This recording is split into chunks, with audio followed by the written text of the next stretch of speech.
Tonight we drift together into a slower century, when the Mississippi was both highway and myth, and the pulse of America beat beneath the paddle wheels of her packet boats. You stand on the dock before dawn, breath rising in thin curls, the air wet and heavy with river mist. The wooden planks creak under your boots.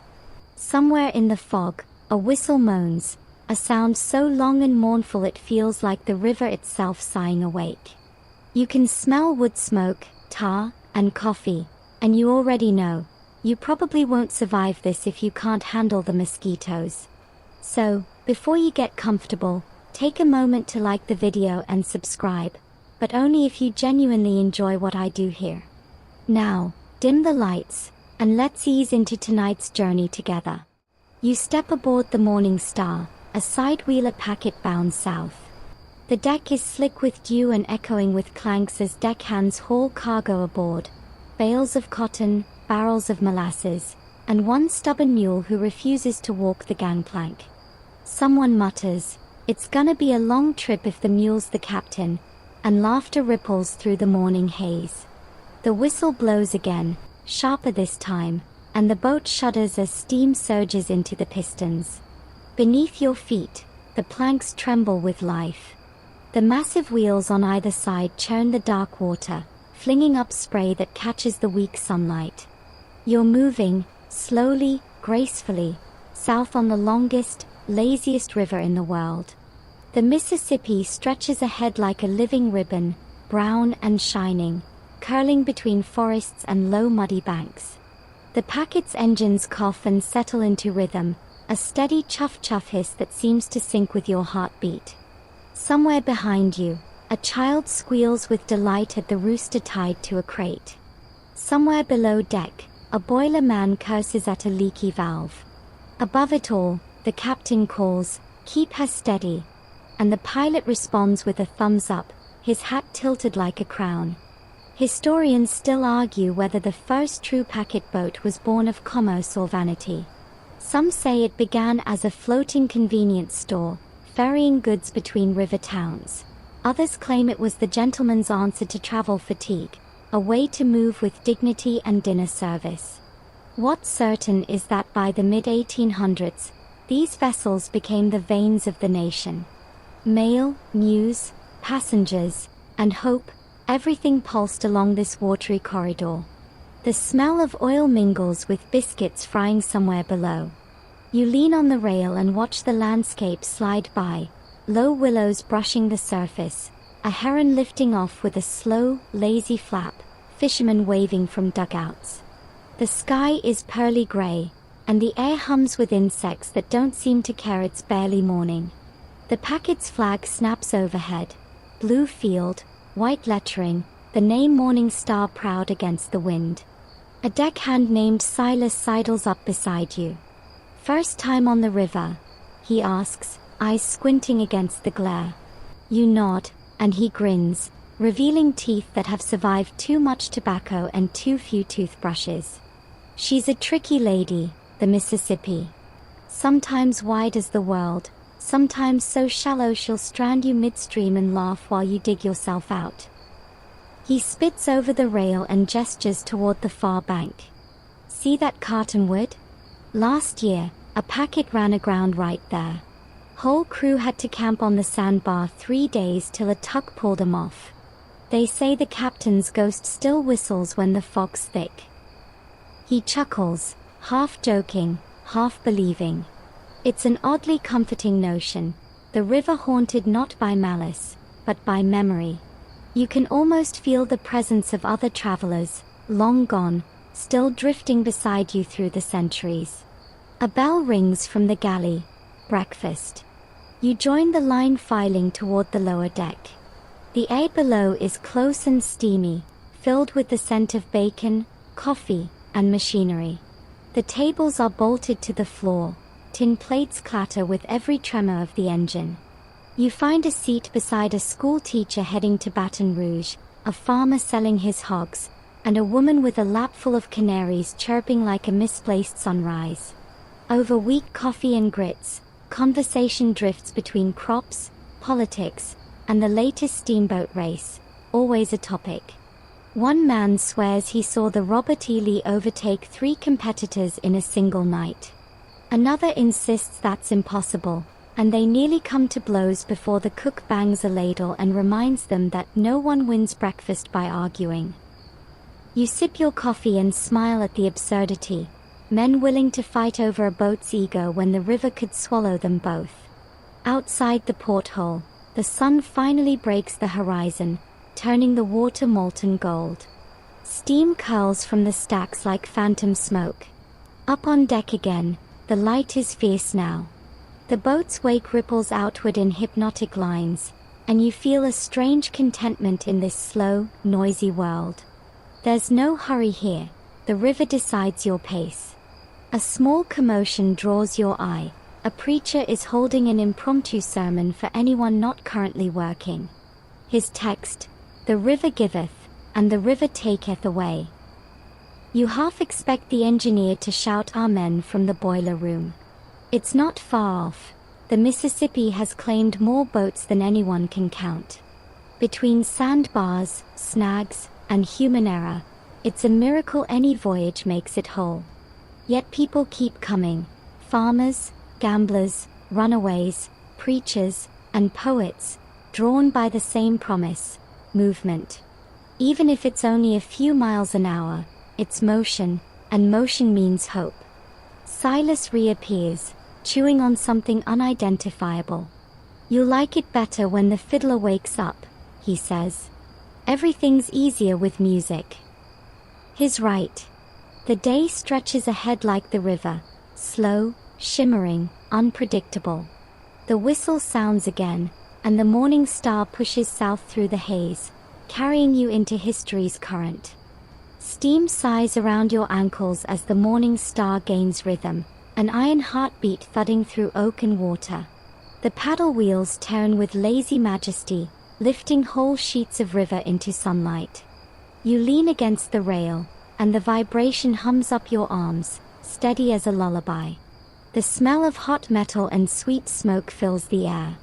This is the river's music now, the low growl of boilers, the steady hiss of pistons, and somewhere, faintly, a harmonica wandering through the noise like a memory that won't quite fade.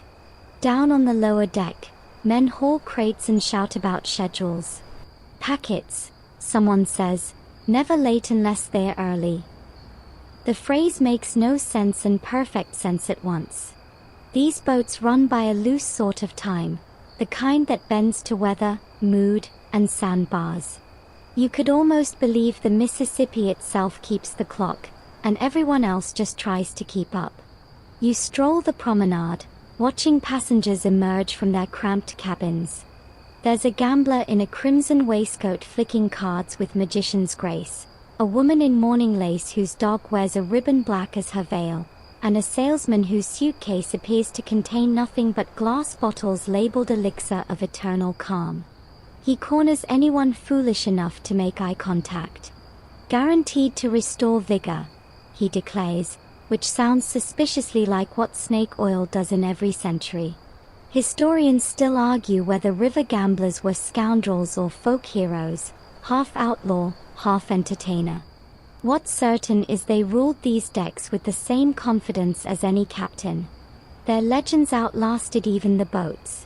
You watch one now, his fingers quicksilver over the cards, his grin polished to perfection. "Care to try your luck?" he asks. You shake your head. "Smart," he says. "Luck's heavier going downstream." The engines groan as the boat rounds a wide bend.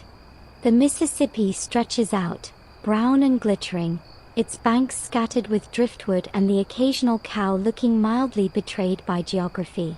Sunlight flashes on the brass railings and the giant paddle wheels blur into hypnotic circles. The captain stands on the upper deck, coat flapping, his beard pointing like a weather vane. He shouts something to the pilot house that you can't hear but sounds important, possibly just coffee. You climb the narrow stairs to the observation deck. From here the world looks endless, forests melting into horizon, clouds swelling like sails.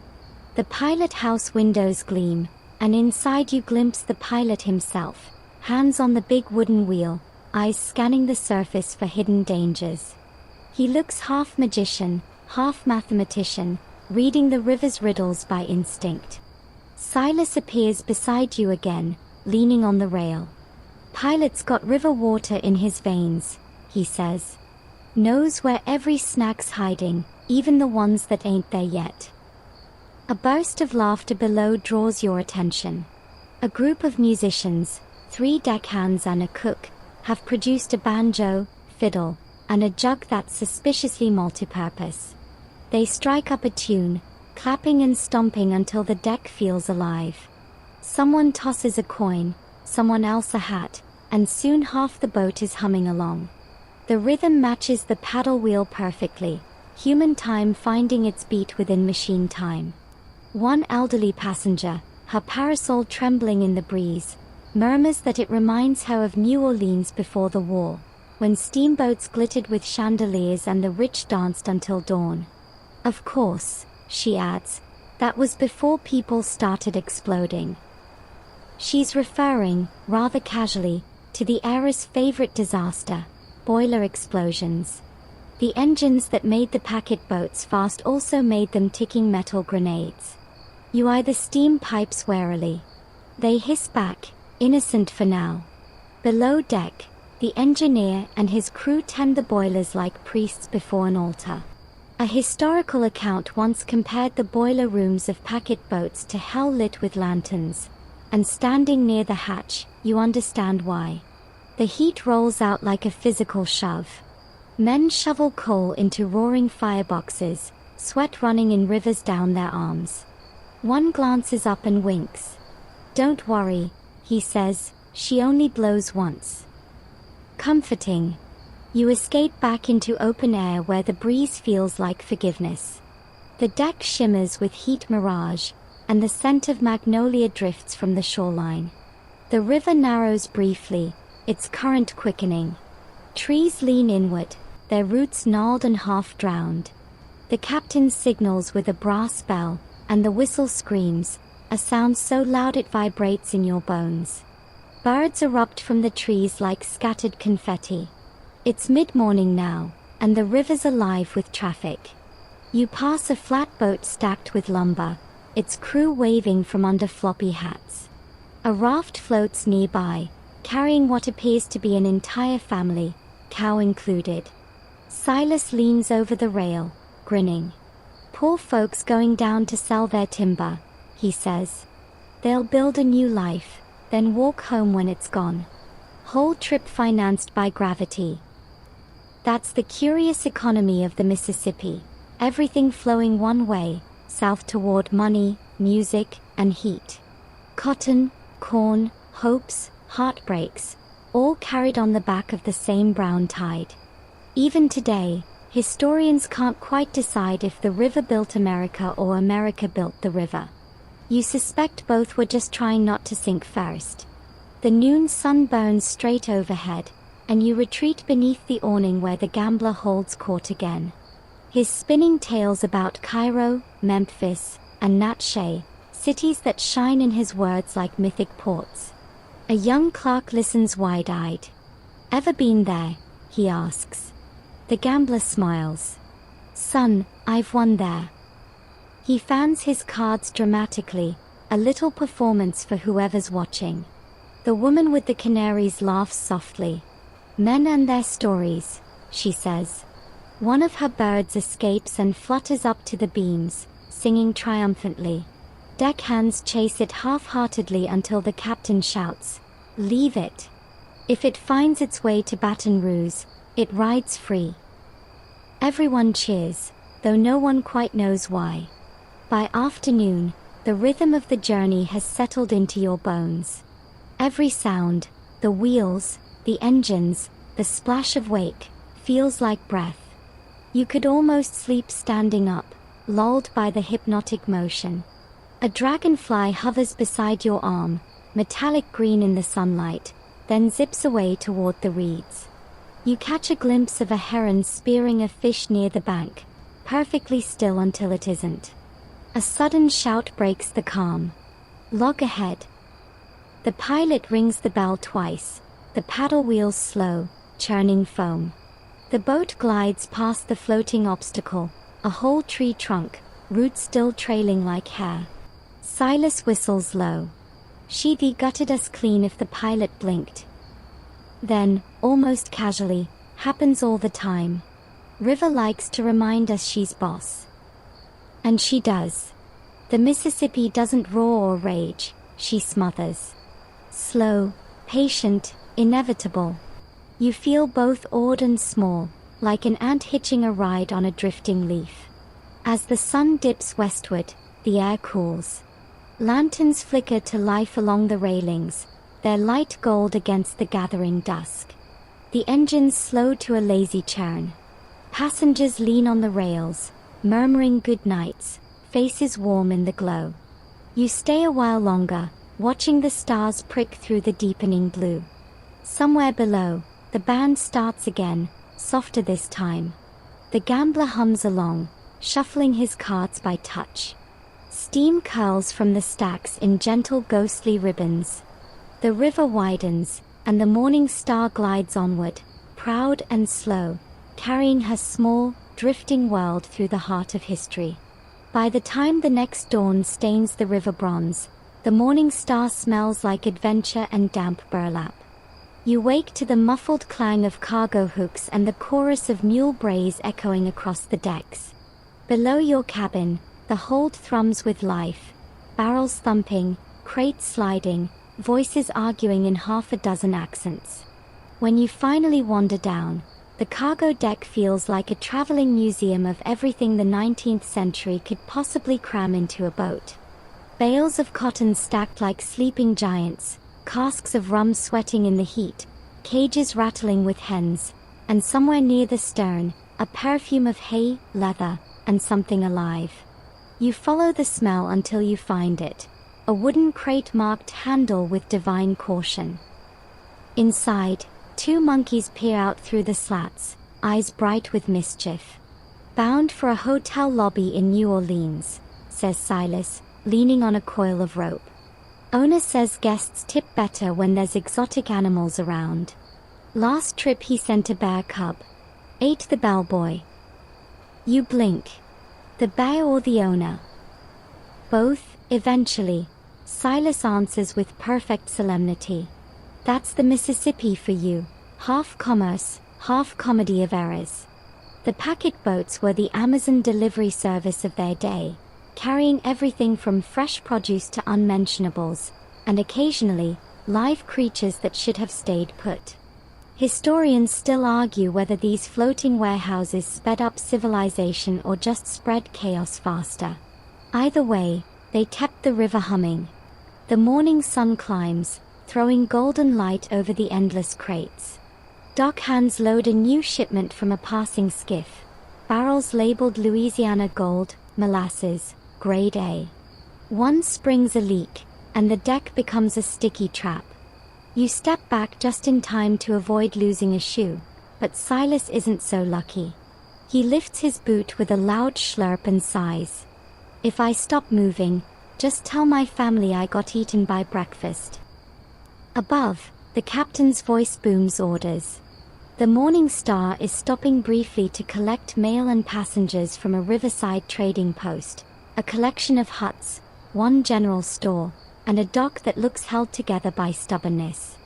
You watch as a line of barrels rolls down a ramp, followed by a wiry man carrying what appears to be a taxidermied alligator under his arm. "Decoration for the parlor," he explains to no one.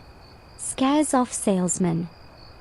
He's followed by a woman balancing a basket of geese, a preacher clutching a Bible wrapped in oilcloth, and a small boy dragging a wooden toy boat with a string. The packet seems to absorb them all. Its deck's a kind of floating town where everyone's story drifts in the same direction, downstream. The whistle sounds again, and you're off. The water gleams copper under the sun. Somewhere behind the engine room, a crate shifts and a pig squeals indignantly. Silas mutters something about bad omens and tosses the pig a corn cob. The animal immediately quiets, proving either wisdom or bribery works on any species. You wander the cargo deck's length, fascinated by its organized chaos. Every item tells a story: sugar for the markets, mailbags for soldiers stationed along the river, furniture wrapped in canvas for some family chasing prosperity, even a coffin bound for Baton Rouge, resting between barrels as casually as luggage. "Passenger paid full fare," says Silas with a shrug. "And he never complains about the food." That's the humor of the river, dry as driftwood, practical as prayer. A sudden shout, "Incoming!" snaps your head around. A man on the dock throws a last-minute parcel the size of a loaf of bread. Silas catches it with surprising grace. "Fragile," the man yells, already shrinking in the distance. Silas turns the box over. "Frog specimens, keep cool." He snorts. "Buddy, you're 3 states too warm for that." The day grows hotter. The deck smells of rope, sun-warmed wood, and coffee spilled on canvas. You pause by the rail, letting wind and spray cool your face. A school of fish flashes silver beneath the surface, scattering at the churn of the paddle wheel. The monkeys chatter approvingly, as if they too are critics of aquatic performance art. As the boat rounds another bend, a sound rises over the hum of the engines, a bell tolling from a riverside chapel. Silas nods toward shore. There's St. Genevieve Landing. Oldest settlement west of the river. Folks been here since the French still owned this mud. You can see the little town, clapboard houses, laundry fluttering on lines, children waving from the dock. The packet slows just enough to toss out mail and collect a few sacks of grain. Everything happens in minutes: commerce and connection, the river's constant rhythm. Historians still argue whether the packet era truly democratized travel. On paper, anyone could ride: farmers, merchants, musicians, dreamers. In reality, class divisions clung tight as barnacles. The first-class cabins offered feather beds and porcelain wash basins. The deckhands slept beside livestock. But for a few days on the river, everyone breathed the same humid air, and that counted for something. A crate bursts open near your feet with a splintering crack. Inside, glass bottles glimmer: tonics, perfumes, snake oil by any other name. The salesman from earlier appears instantly, lamenting the loss of valuable merchandise. He snatches up one unbroken bottle and presses it into your hand. "Try it. Guaranteed to repel fatigue." You uncap it, sniff, and recoil. "Smells like regret." "Ah," he says, "that's the active ingredient." By afternoon, the hold settles into a kind of noisy peace. The monkeys nap, the mule chews contemplatively, and the geese, for reasons only they understand, have organized a mutiny. The sun slants low, painting everything amber. You can hear faint laughter from above deck, the fiddler again, coaxing a tune from his strings that sounds halfway between a jig and a sigh. As you lean against a crate, the rhythm of the paddle wheels becomes hypnotic. The whole boat creaks and sighs like a living thing. It's hard to tell where the river ends and the vessel begins. You close your eyes for a moment and let the vibrations pass through you. The heartbeat of steam and wood and water, a reminder that even in motion, this world is gloriously slow. When you open your eyes again, the sky is the color of tarnished brass. Fireflies flicker near the banks, blinking in quiet applause as the morning star glides on. Above, the captain calls down, "Secure the hold. Next stop, Rivertown breakfast and more fools to carry." Silas grins. Ain't that the truth?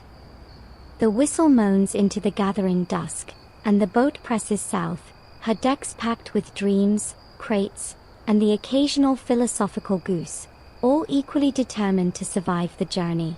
By the time the morning star drifts into its next stop, the air is bright with the smell of frying cornmeal and wet rope.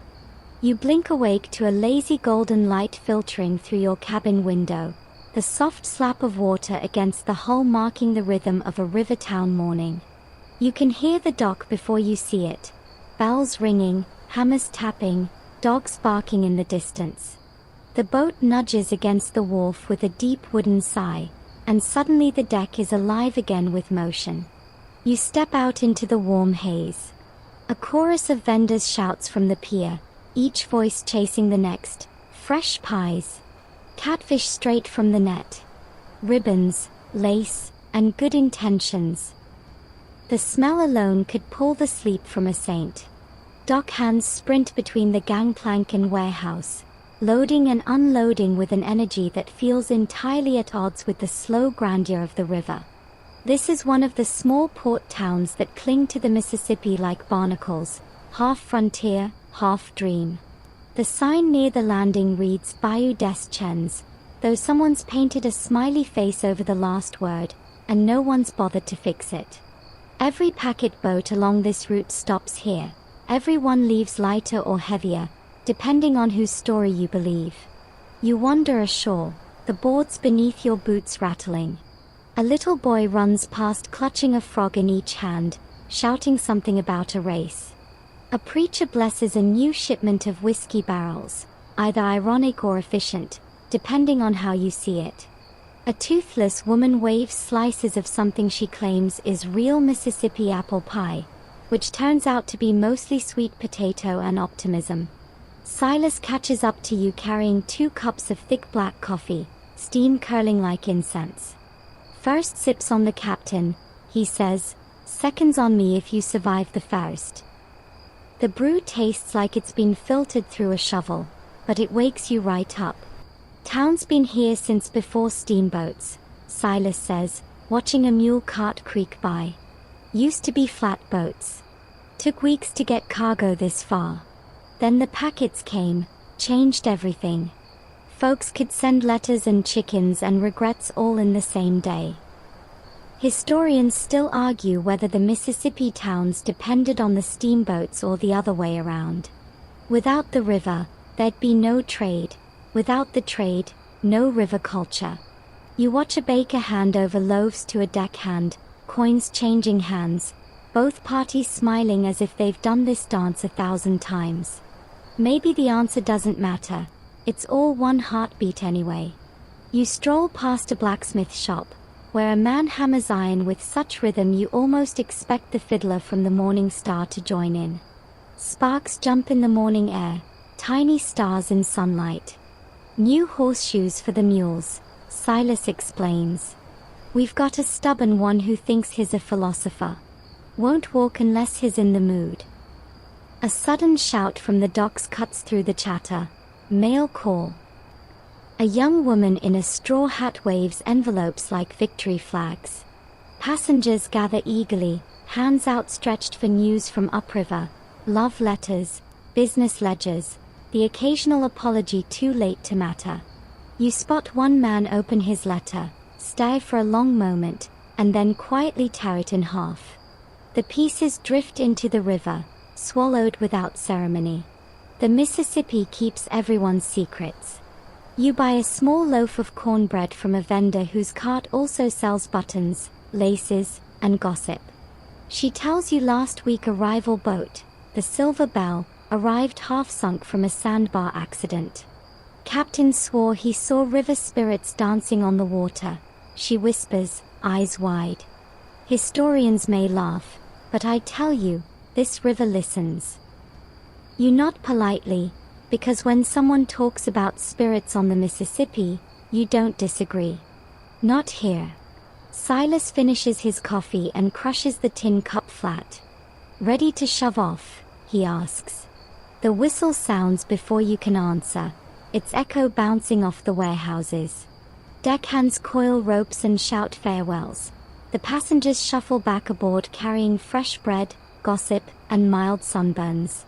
You stand on the gangplank as the Morning Star eases away. The town recedes into a watercolor smear of roofs and smoke. Children wave from the dock until they are no more than flecks against the horizon. Up on deck, the captain adjusts his cap and squints ahead. River's rising, he mutters. Good speed today. The current has quickened, and the boat rides higher, faster, but still with that lazy authority unique to steamboats. You can feel it in your knees, the pulse of the Mississippi, indifferent yet intimate. Lunch smells waft from the galley, fried catfish, corn fritters, and something that might once have been beans. You join a few passengers at a table on the promenade. The salesman with the eternal calm elixir is back, trying to convince the gambler to buy a crate wholesale. The gambler just laughs and asks if it comes with a guarantee against stupidity. A deckhand brings in a basket of letters to sort for the next stop. One envelope falls open near you, the name Clara Bowens scrawled across it in graceful loops. The address, aboard any packet bound south. You hand it back gently, imagining all the Claras out there hoping a letter will find them floating somewhere between one life and the next. Historians still argue whether the packets truly connected America or simply made distance easier to ignore. Either way, the river shrank the world into something almost touchable.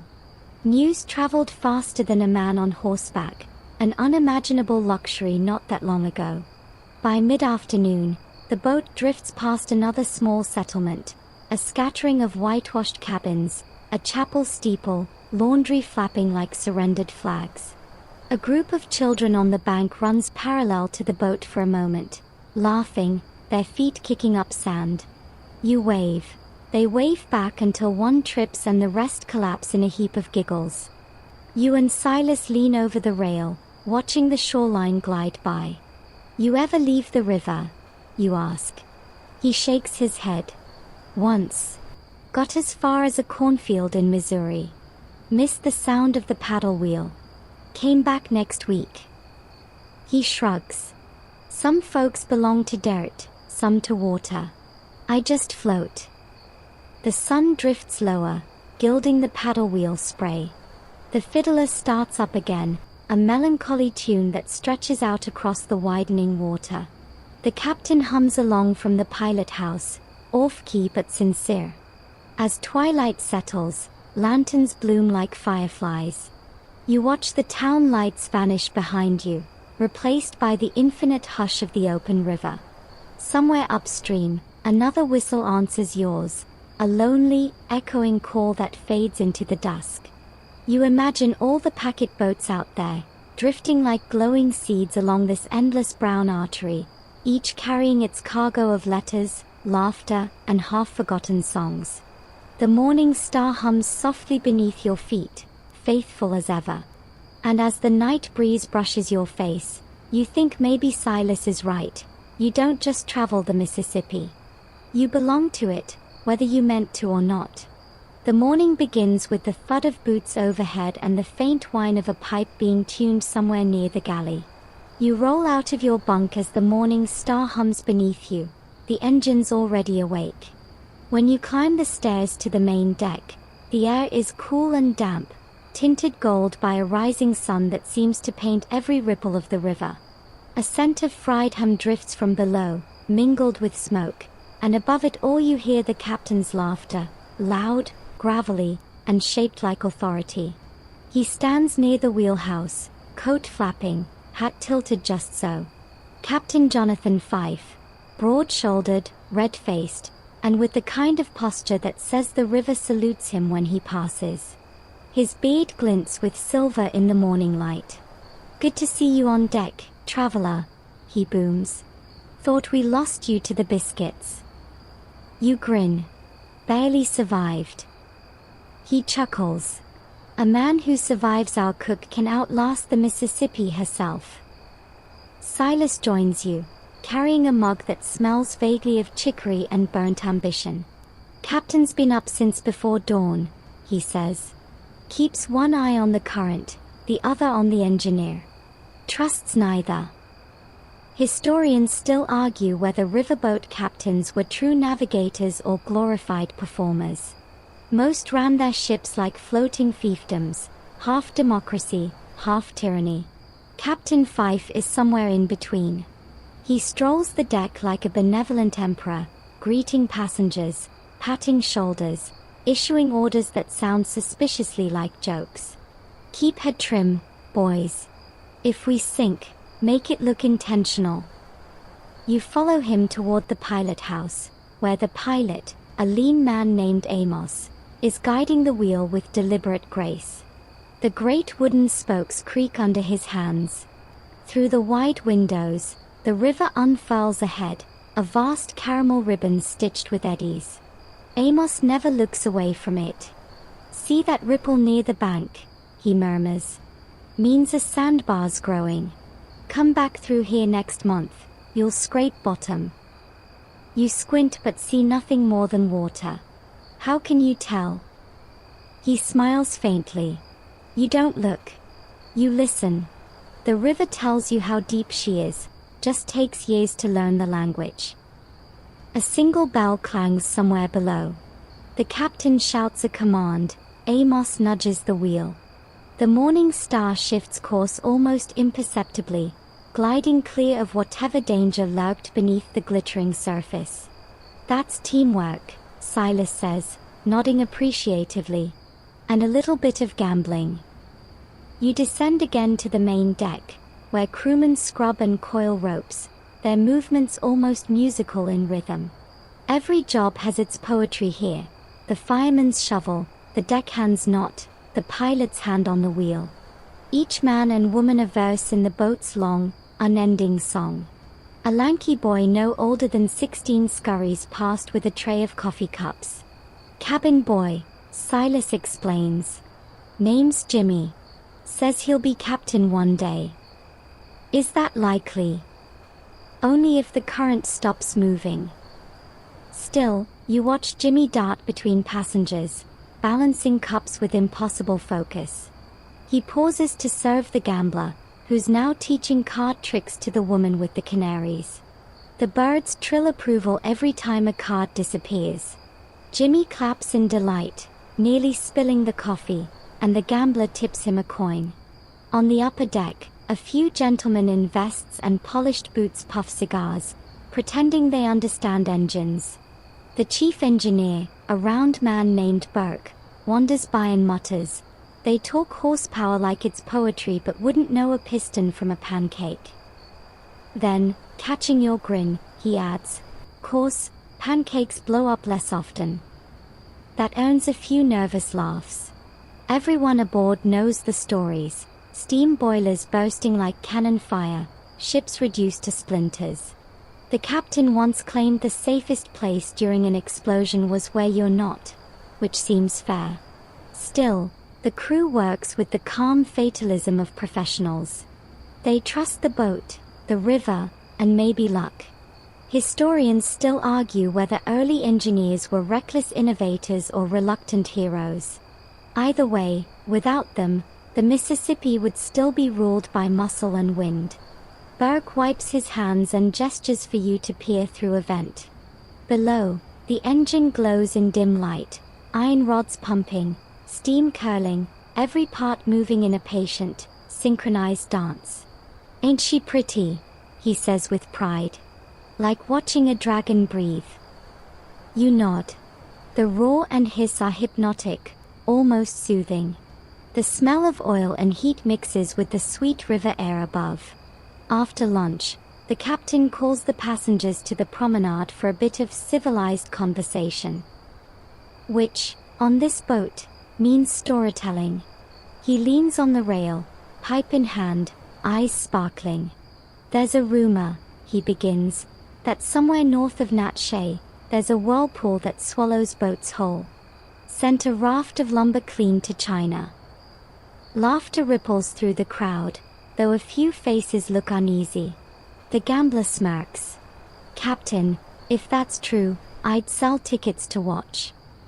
"Son," says Fife, puffing on his pipe, "the river sells her own tickets. You just pay in surprises." Silas nudges you. He's told that story 50 times. Each time, the whirlpool gets bigger. By Christmas, it'll have eaten Memphis. You can't help but smile.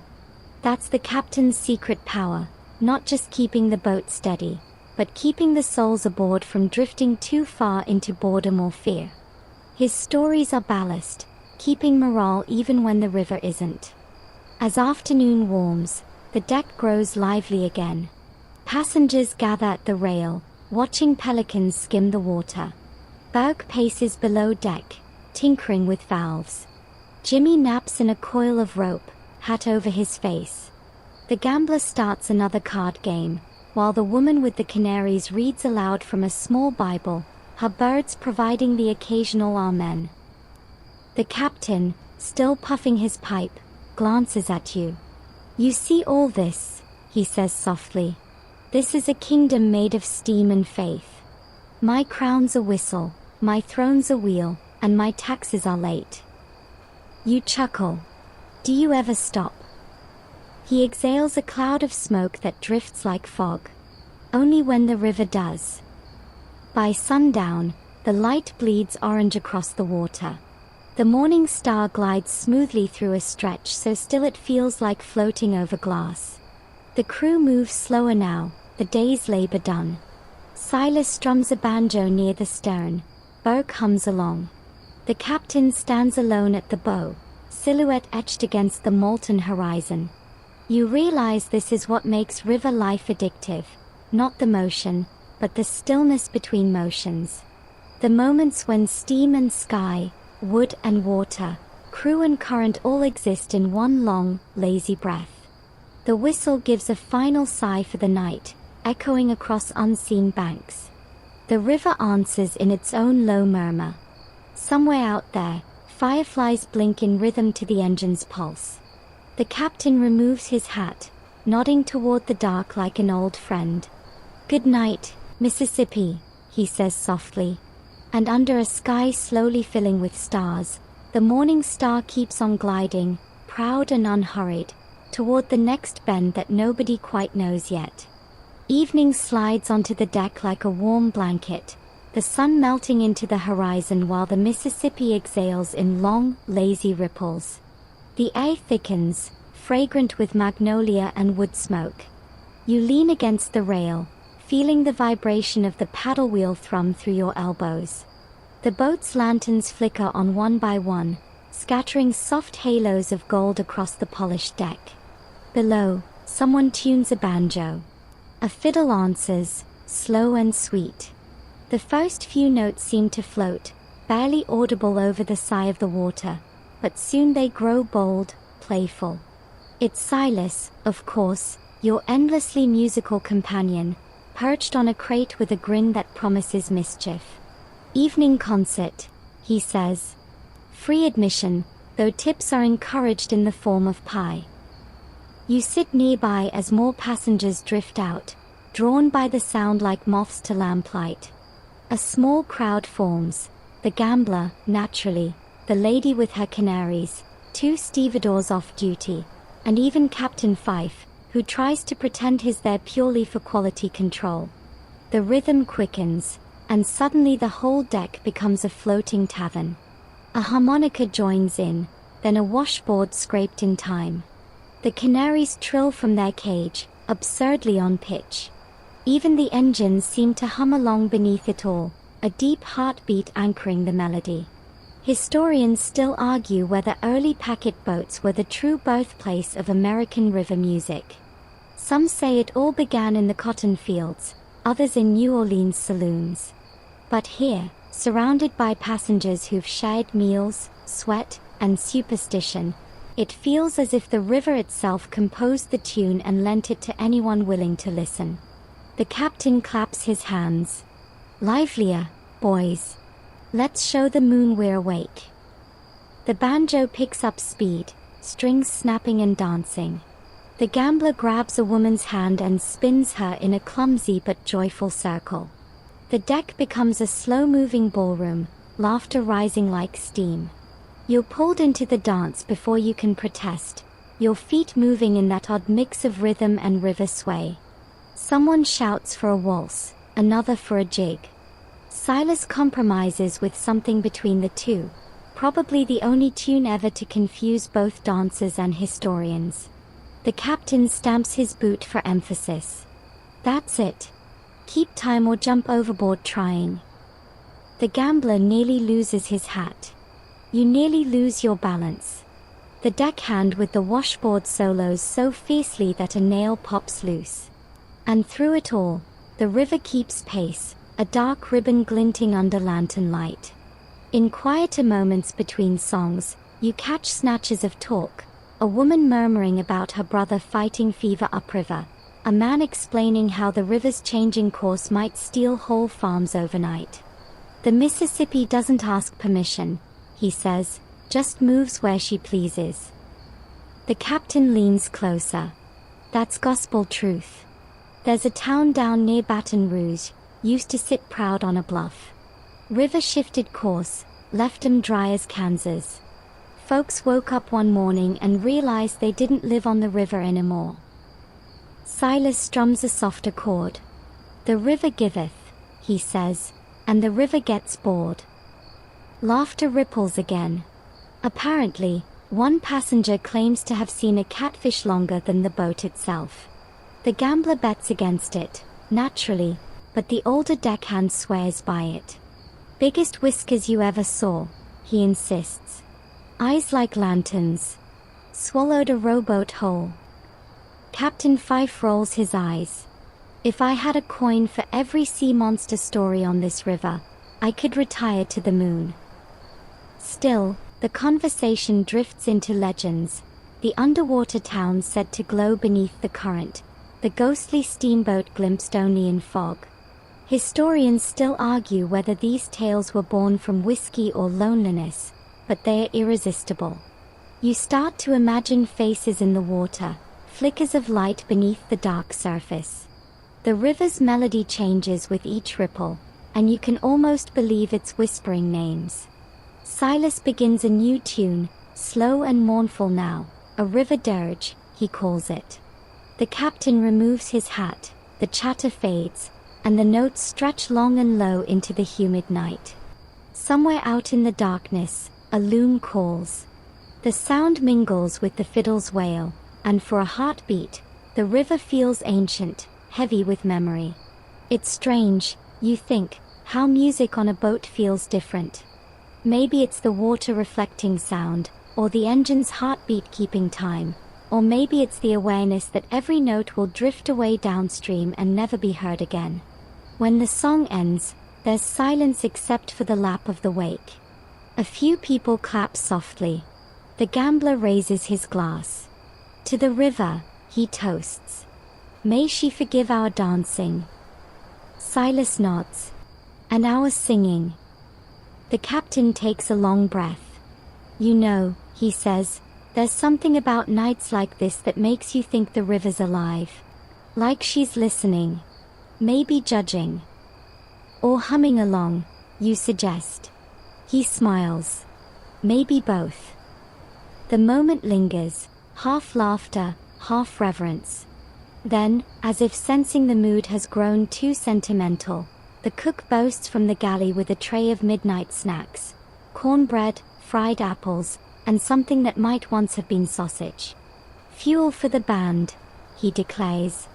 You take a piece of cornbread, it's surprisingly good, and settle near the rail again.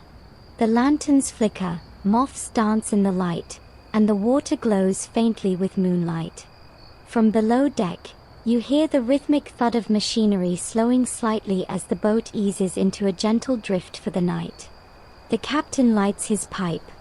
Tomorrow, he says between puffs, we'll reach Natchez.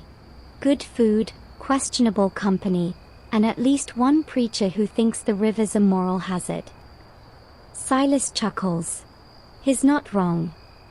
The captain grins at you. Get some rest, traveler. The river waits for no one, but she's kind enough to let us nap now and then. You linger a while longer, watching fireflies blink over the dark banks, the banjo's final notes fading into the night. The sound of the paddle wheel becomes a lullaby, steady and deep. Someone snores faintly in a deck chair. And as your eyes grow heavy, you think you hear music still, soft, distant, maybe from another packet boat drifting far away, carrying its own band of dreamers down the same slow, endless river. You wake to thunder. Not the polite, faraway kind that murmurs behind hills, but the immediate, all-teeth kind that snaps the sky in half. Rain hammers the deck roof like someone drumming on tin with both fists. The morning star heaves beneath your feet as if she's caught in a wrestling match with the river. Silas bursts into your cabin, soaked to the bone, hair plastered flat. Morning, sunshine. The weather's turned mean. You grab your coat and step into a world gone gray. The horizon has vanished, swallowed by mist and sheets of rain. The captain's voice roars above the storm. Reef the tops. Secure the cargo. His words slice through the wind, followed by the echo of crewmen scrambling. The Mississippi, calm and lazy last night, is now a boiling thing. Waves slap the hull, spray leaps high, and branches swirl past like dark knives. Lightning forks across the sky, close enough to smell the ozone. Beautiful, isn't it? Silas shouts beside you, grinning like a madman. If you ignore the mortal danger. Historians still argue whether steamboat captains feared storms more than boiler explosions. Some claimed weather was easier to predict, others said the river gods simply had moods. Judging by the captain's expression, the gods are in a bad one tonight. He grips the railing, soaked to his beard. We'll steer for the bend, he yells to Amos at the wheelhouse. Ride the current till she eases. The pilot nods grimly, eyes fixed on the water's shifting patterns. The storm slams harder, like the sky itself wants to test the hull's patience. Rain blinds you, wind claws at your clothes. Crewmen fight ropes that whip like live serpents. You help one man tie down a crate marked fragile, though, given the rattling inside, you suspect the contents have long since given up. Wasn't this supposed to be a slow journey? You shout to Silas. He grins. It's still slow, just vertical now. A crash splits the air. A tree trunk, torn from some upstream shore, rams the hull with a deep, angry thud. The morning star shudders. Burke, the engineer, bursts up from below deck, his voice hoarse. Starboard paddles jammed. I'll need 2 hands and a miracle. Take 3 of each, the captain bellows back. You stumble after Burke into the engine room, the heat an instant punch to the senses. Steam hisses from vents, iron rods shiver like nervous limbs. The roar outside fades under the deeper roar within, the engine's heart laboring against the storm's demand. Burke and 2 deckhands wrench at the jammed paddle shaft. You grab a wrench and lend your strength. Sweat and river water mingle on your skin, the metal burns your palms. Finally, with a grinding moan, the shaft lurches free. The paddles resume their rhythm. Thunk, churn, gasp, repeat, like a heartbeat restarting after a scare. Burke laughs through the steam. Knew she wouldn't let me down. He slaps the engine housing affectionately, as if the boat were a stubborn mule. She just needed a little persuasion. When you climb back topside, the worst of the fury is passing. The rain slackens to a hiss, the thunder grows distant. The air smells of mud and victory. The passengers emerge cautiously, blinking like moles after rain. The captain tips his hat, water cascading from its brim. Well done, crew. If you're alive, report to lunch. Silas claps your shoulder. You've earned soup. Possibly the wettest soup of your life. As the river calms, you watch the debris glide past. Branches, a broken barrel, something that might be part of another boat. The Mississippi carries its secrets without apology. Do you think anyone else was caught in that? You ask. The captain nods slowly. Always someone. Storm this size never comes alone. His gaze lingers downstream, and you follow it to a dark shape half submerged near the far bank. A wrecked barge, maybe. Or what's left of one. Historians still argue whether the river claimed more lives through storms or human arrogance. Between the two, it hardly matters. The Mississippi doesn't count her victims, she just keeps moving. The Morning Star drifts quieter now. Crewmen wring out ropes. The deckhand boy, Jimmy, sweeps puddles toward the scuppers, humming tunelessly. The gambler lights a cigar despite the damp and declares, "Fine weather for philosophy. Any of you believe in omens?" Silas leans against the rail. "I believe in dry socks." But the gambler persists.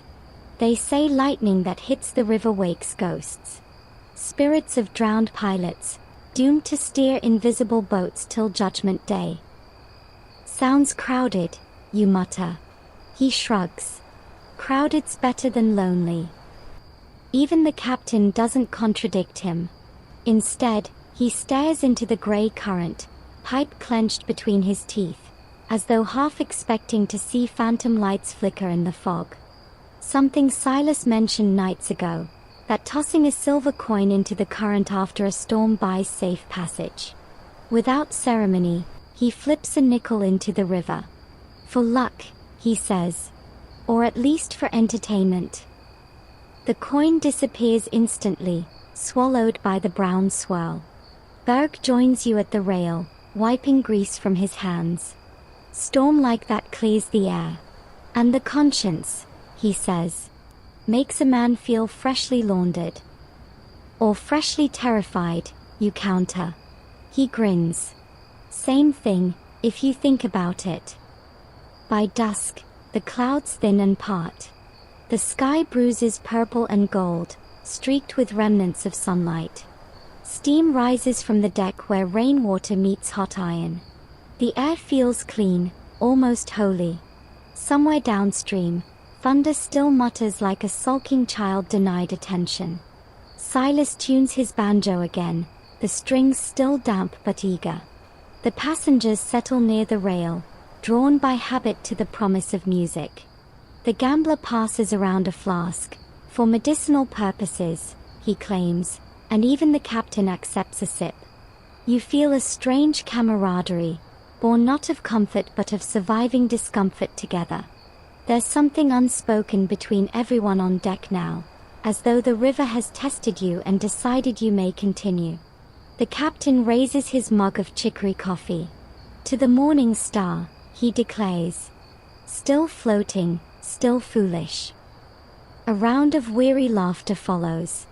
The night hums gentle again, frogs croaking from unseen banks, the paddle wheels' steady beat returning like a heart finding its rhythm. Before turning in, you glance once more at the river. The surface glimmers with faint reflections, lanterns, stars, perhaps memories. For a brief moment, you think you see movement, a pale light drifting just beneath the water, vanishing as soon as you blink. You decide not to mention it. After all, some things the river shows are better kept between traveler and current. The storm leaves behind a world scrubbed clean and faintly steaming. You wake to pale light filtering through torn clouds, the smell of wet wood, and the gentle clatter of coffee cups on the deck above. The Morning Star drifts slower now, as if both boat and river need to catch their breath after the night's tantrum. You climb up to find the river wrapped in mist. The banks have vanished again, replaced by endless white drifting shapes. It feels like sailing through a dream, or through the ghost stories the gambler so enthusiastically believes in. "Morning," Silas says, handing you a mug. "Tastes like mud and regret. Must be the captain's brew." You sip cautiously. Regret confirmed. Captain Fife stands at the prow, pipe unlit, eyes narrow. "She's thick as pudding," he mutters, meaning the fog. "No sense chancing it. We'll hold course slow." And so begins your day among the night watchers, those strange few who steer the packet through the hours when most passengers sleep. Amos the pilot, gaunt and steady, steps into the wheelhouse and motions for you to join him. "You've seen her dance in daylight," he says. "Now see her whisper." Inside, The air is warm and close. The great wooden wheel creaks gently under his hands. Every now and then, a bell clangs from below, 2 notes to signal speed, 1 for direction. Amos listens more than he speaks. Outside, the fog presses against the glass like frosted breath. How do you steer when you can't see? You ask. He chuckles softly. By ear, mostly. By gut. By the way she hums underfoot. You learn to read the river by sound, the way water slaps the hull, the tone of the current, the rhythm of her voice. Historians still argue whether river pilots were artists or engineers.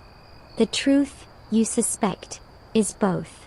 Watching Amos work feels like witnessing a duet, man and river composing together in real time. He points at a faint shimmer in the mist. See that? Star reflection. Means the bend's close. You squint, doubtful. Couldn't that just be mist? He grins. That's what she wants you to think. Outside, the fog thickens until even the paddle wheel is invisible. The engine's hum grows louder, amplified by the quiet. Berg shouts orders below deck, his voice muffled but confident. The captain joins you, pipe now lit and glowing faintly red. Nothing like a good fog to separate the clever from the overconfident, he says. And which are we, you ask? He exhales smoke. That depends on how the next 10 minutes go. A bell clangs, sharp, sudden. Amos stiffens. Something on the port side, he mutters. Big. He pulls the wheel slightly. The morning star groans as it shifts course. For a long moment, the fog glows faintly ahead, then a dark shape slides past, close enough to make your stomach drop. A barge. Empty, drifting silent. If Amos hadn't turned, the collision would have been loud, short, and fatal. The captain exhales. Reckon she came loose in the storm. River's still rearranging her toys. Or ghosts moving furniture, Silas calls from outside. You hear faint laughter from the deckhands, nervous, but real. The tension bleeds away. Later, as the fog lifts, the sun melts through like a lantern rising behind paper. The river turns liquid gold. On the far bank, cypress trees emerge from the mist like cathedral pillars. Birds boast from their branches in startled clouds. Amos eases the wheel, guiding the morning star toward mid-current. She's waking, he says. Always gentle after a fight. The captain nods approvingly and leaves you with the pilot. Keep him company, he says. He starts talking to himself after breakfast. For the next hour, you stand beside Amos as the river slowly reappears. He tells you stories, not loud ones, but the kind meant to fill silence. Back when I was green, he says, we used to navigate by the will-o'-the-wisps. Those blue flames you see dancing above the water at night? Folks said they were the lanterns of drowned men, showing the safe way home. Or the wrong one, depending who you ask. Do they still appear? You ask. He smiles faintly. Sometimes. Or maybe it's just methane. Historians still argue about that too, I hear. He pauses, then adds, doesn't really matter, though. Either way, the river glows when she wants attention. By noon, the mist thins completely. Sunlight scatters diamonds across the current. You stretch your arms, grateful to feel warmth again. The captain orders the bell rung, a signal to resume normal pace, and the morning star answers with her proud churning rhythm. You wander down to the lower deck where Burke and the engineer crew lounge against barrels, shirts off, drying in the sun. Burke waves you over with a grin. Night's over, friend. Time for the living to resume control. He hands you a tin plate of beans. Breakfast of survivors. The gambler ambles past, bleary-eyed. I dreamed we hit a ghost ship, he mutters. Technically, Berg says, "We nearly did." Silas strums a slow tune on his banjo, the melody lazy as the river itself. "Fog like that makes a man philosophical," he says. "Ever wonder if the river dreams about us, too?" Berg snorts. "If she does, we're probably nightmares." You eat in silence a while, watching the ripples glint beneath the boat. The air smells of mud, coffee, and something sweet, honeysuckle, maybe. The sense of tension from the storm feels distant now, replaced by a quiet gratitude that the boat still floats, the crew still laughs, and the day still unfolds. After breakfast, you climb to the hurricane deck. The pilot's bell rings again, this time in lazy rhythm, marking distance between bends. Captain Fife stands beside it, gazing downriver. "She's calmer now," he says. "You can feel it in the boards.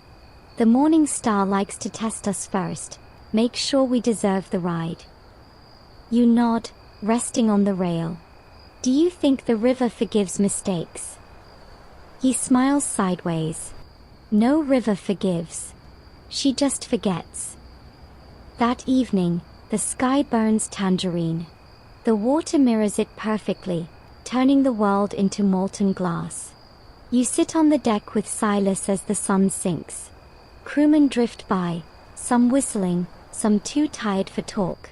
The pilot hums faintly from the wheelhouse, keeping time with the current. Somewhere upriver, another steamboat's whistle echoes, a low, mournful sound that fades slowly into twilight. Silas listens, eyes half closed. "That'll be the bell of Nat Shea," he says. "They run nights without stopping. Whole crew sleeps in shifts. Brave or foolish, depending on who you ask." "Probably both," you say. He smiles. "That's the river way." You watch the last of the sun vanish behind the trees, leaving the world wrapped in indigo. The air cools, the current slows, and the first stars blink awake overhead. The morning star moves like she's part of the constellations now, one more bright wanderer on a map of water and light. The captain's voice drifts softly through the dark. "Hold steady, Amos. She's smooth tonight." And for the first time in days, you feel the river truly rest beneath you, vast, breathing, alive, and mercifully still. Morning breaks sharp and bright, sunlight bouncing off the ripples like scattered coins. You wake to the distinct smell of burnt coffee and triumph, a sure sign the engineer's already been bragging about something. On deck, the air feels different, charged, expectant. Even the river seems to sense mischief brewing. "Big day," Silas says, sidling up beside you. He's got that sly grin again, the one that usually precedes some form of chaos. "The bell of Nat Shea is just behind us." "The boat we heard last night." "The very same. And Captain Fife hates losing sight of her." "Which means," he says, drawing out the words like a magician's reveal, "we're probably about to race." You blink. "Race? On the Mississippi? Where else?" He tips his hat toward the wheelhouse, where Captain Fife stands like a man at the starting line of destiny. Packet boats might haul freight and passengers, but pride's the real cargo. And right now, our captain's got too much of it. As if on cue, a whistle splits the air, long, taunting, unmistakable. The bell of Nat Shea. It echoes off the trees, followed by another blast from the morning star, louder and unmistakably smug. Berg boasts from below, sit on his face, eyes gleaming. "You heard it. Full pressure today." "Please tell me this is sanctioned," you say. "Oh, absolutely not," Silas answers cheerfully. "Completely unsanctioned, mildly suicidal, and incredibly fun." Historians still argue whether steamboat races were harmless rivalry or reckless showmanship. Some say they advanced engineering, others say they mostly advanced funeral costs. Either way, you're about to find out firsthand. The decks erupt with energy. Passengers cheer, crew shout commands. Burke and his firemen shovel coal like their lives depend on it, which, technically, they do. Smoke billows from the twin stacks, black as vengeance. The morning star vibrates beneath your boots, every piston and paddle thrumming in anticipation.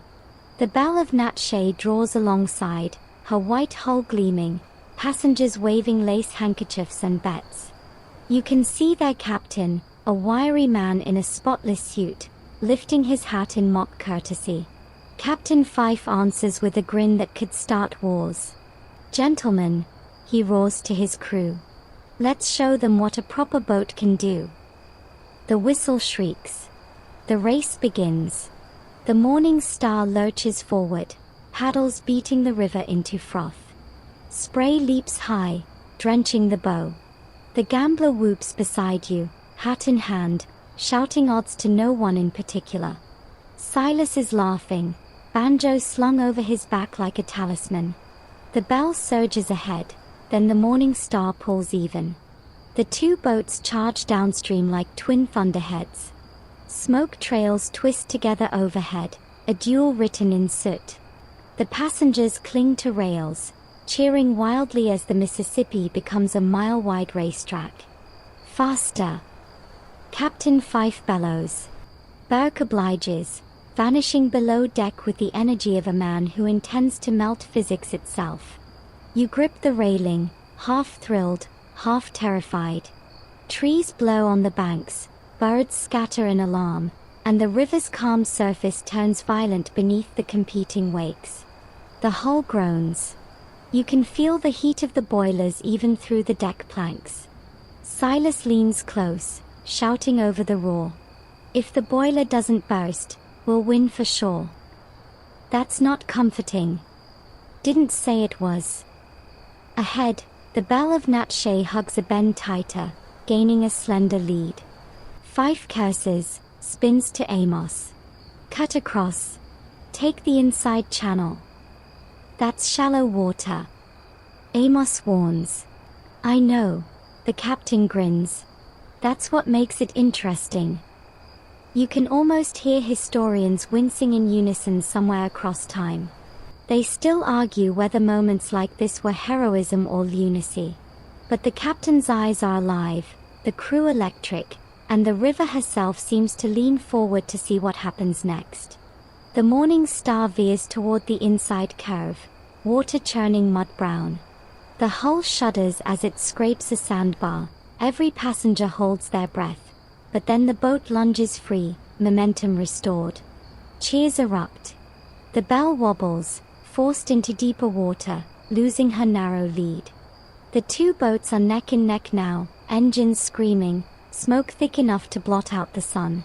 Someone starts a chant, "Star, star, star." And the deck joins in, feet stomping in rhythm with the paddle wheels' thunder. Even the canaries are singing like they're in on the madness. For a few heart-stopping minutes, the world is nothing but motion and noise, the hiss of steam, the slap of waves, the wild laughter of people too exhilarated to remember how fragile wooden iron can be. Then, gradually, the bell falters. Her smoke thins, her speed drops. You glimpse her engineer waving a wrench in despair. Fife throws his hat in the air. "Ha! That'll teach him to polish brass before he runs boilers." The morning star surges past, triumphant. Cheers erupt so loud the whistle can barely outmatch them. Silas whoops, leaping onto a crate to strum a victory chord so bright it cuts through the din. Burke emerges from below, red-faced and grinning like he's wrestled a demon and won. "She's still in one piece," he declares. "Mostly." The captain claps him on the shoulder. "Then drinks for all, once we find a town that still sells to fools like us." The gambler passes around a flask. The lady with the canaries accepts first, because she's earned it. And even the usually solemn Amos cracks a grin. As the excitement fades, you glance back upriver. The belle of Natchez follows at a respectful distance, her whistle giving one long, mournful note, acknowledgement, defeat, maybe admiration. Racing's a gentleman's sin, Fife says softly. We all pretend to regret it afterward. The sun climbs higher, burning away the last of the mist. The morning star resumes her steady pace, as though she hasn't justified physics and probability. The passengers lounge on deck, retelling the story already, each version louder and more heroic than the last. Silas nudges you. You realize that somewhere upriver, another pair of fools is hearing about this and getting ideas. You grin. And historians will call it progress. He laughs. Or lunacy. Hard to tell the difference sometimes. The river smooths out again, broad and glassy. A heron glides low across the surface, perfectly unbothered by human triumph. The smell of hot iron gives way to magnolia again, as if nature's already forgotten the commotion. Captain Fife leans on the rail beside you, pipe back in his mouth, smoke curling lazily into the bright air. The trick, he says, is to go fast enough to feel alive but slow enough to stay that way. You nod, heart still racing, eyes still full of the gleam of sun on water. And as the morning star glides southward, the echo of the race lingers behind her, a tale already becoming legend, somewhere between truth and bragging rights, carried on the current for whoever listens next. By afternoon, the thrill of the race dissolves into a lazy hum. The morning star drifts smooth again, engines idling low, the river gleaming wide as an unrolled ribbon of bronze. You stretch in the warmth, lulled by the rhythmic thump of the paddle wheel and the scent of boiled coffee wafting from below.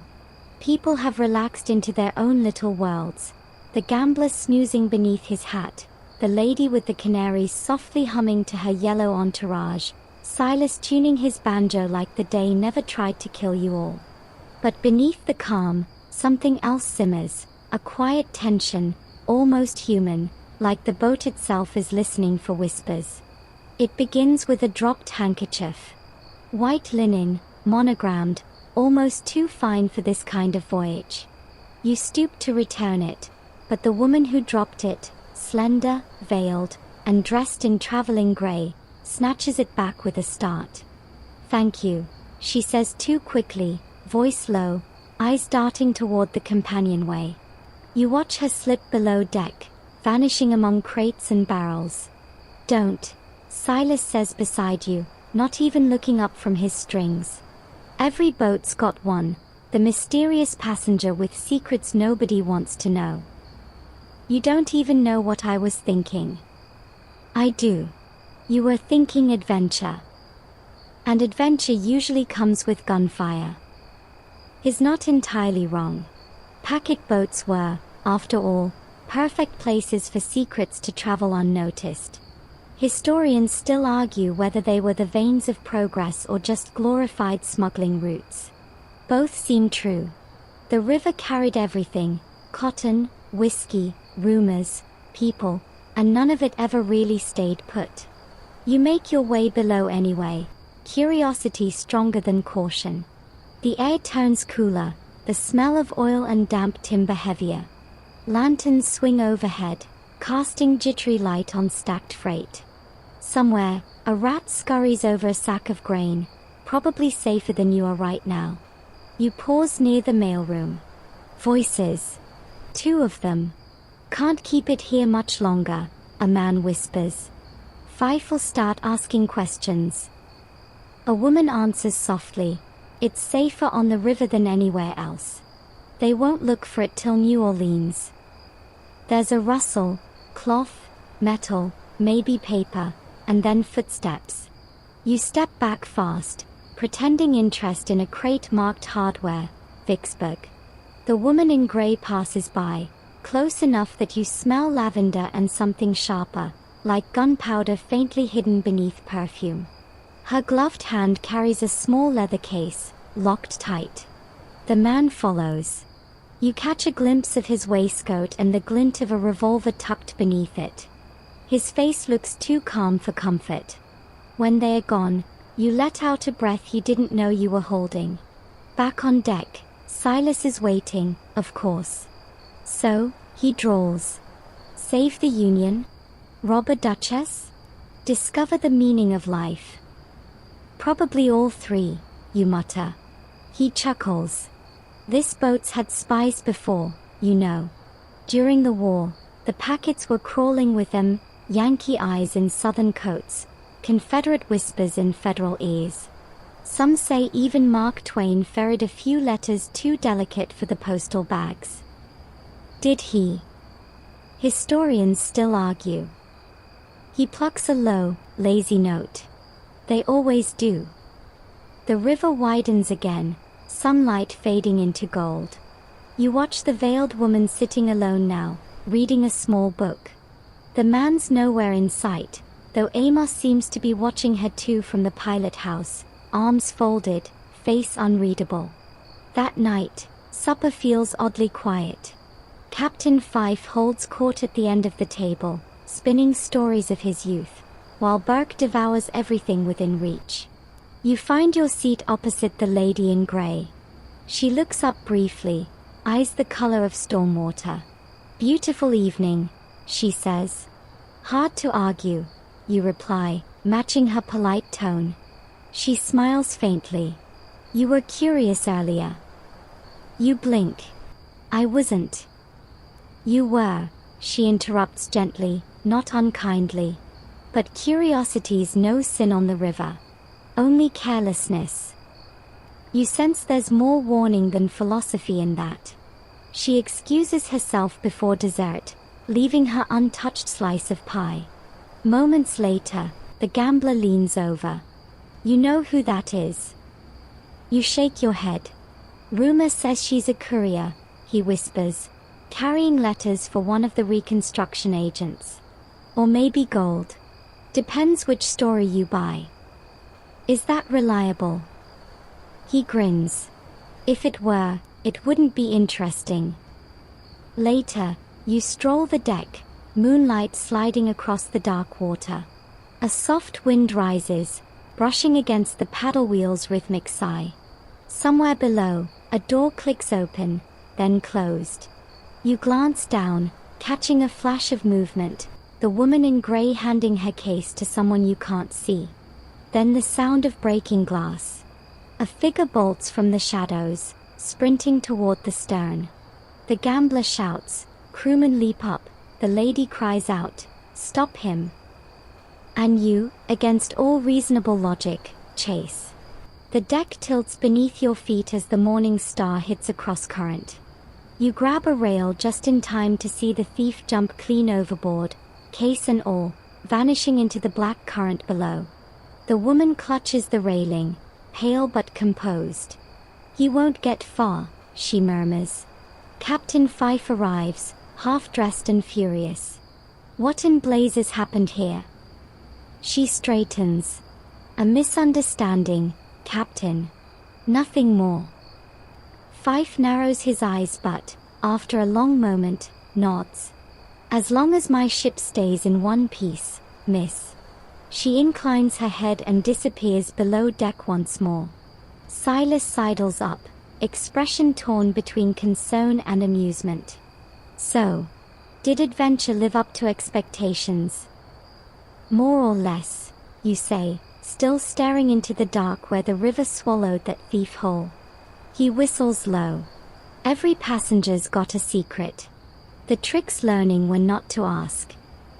The morning star glides onward, engines steady again, her lanterns reflected in the black mirror of the Mississippi.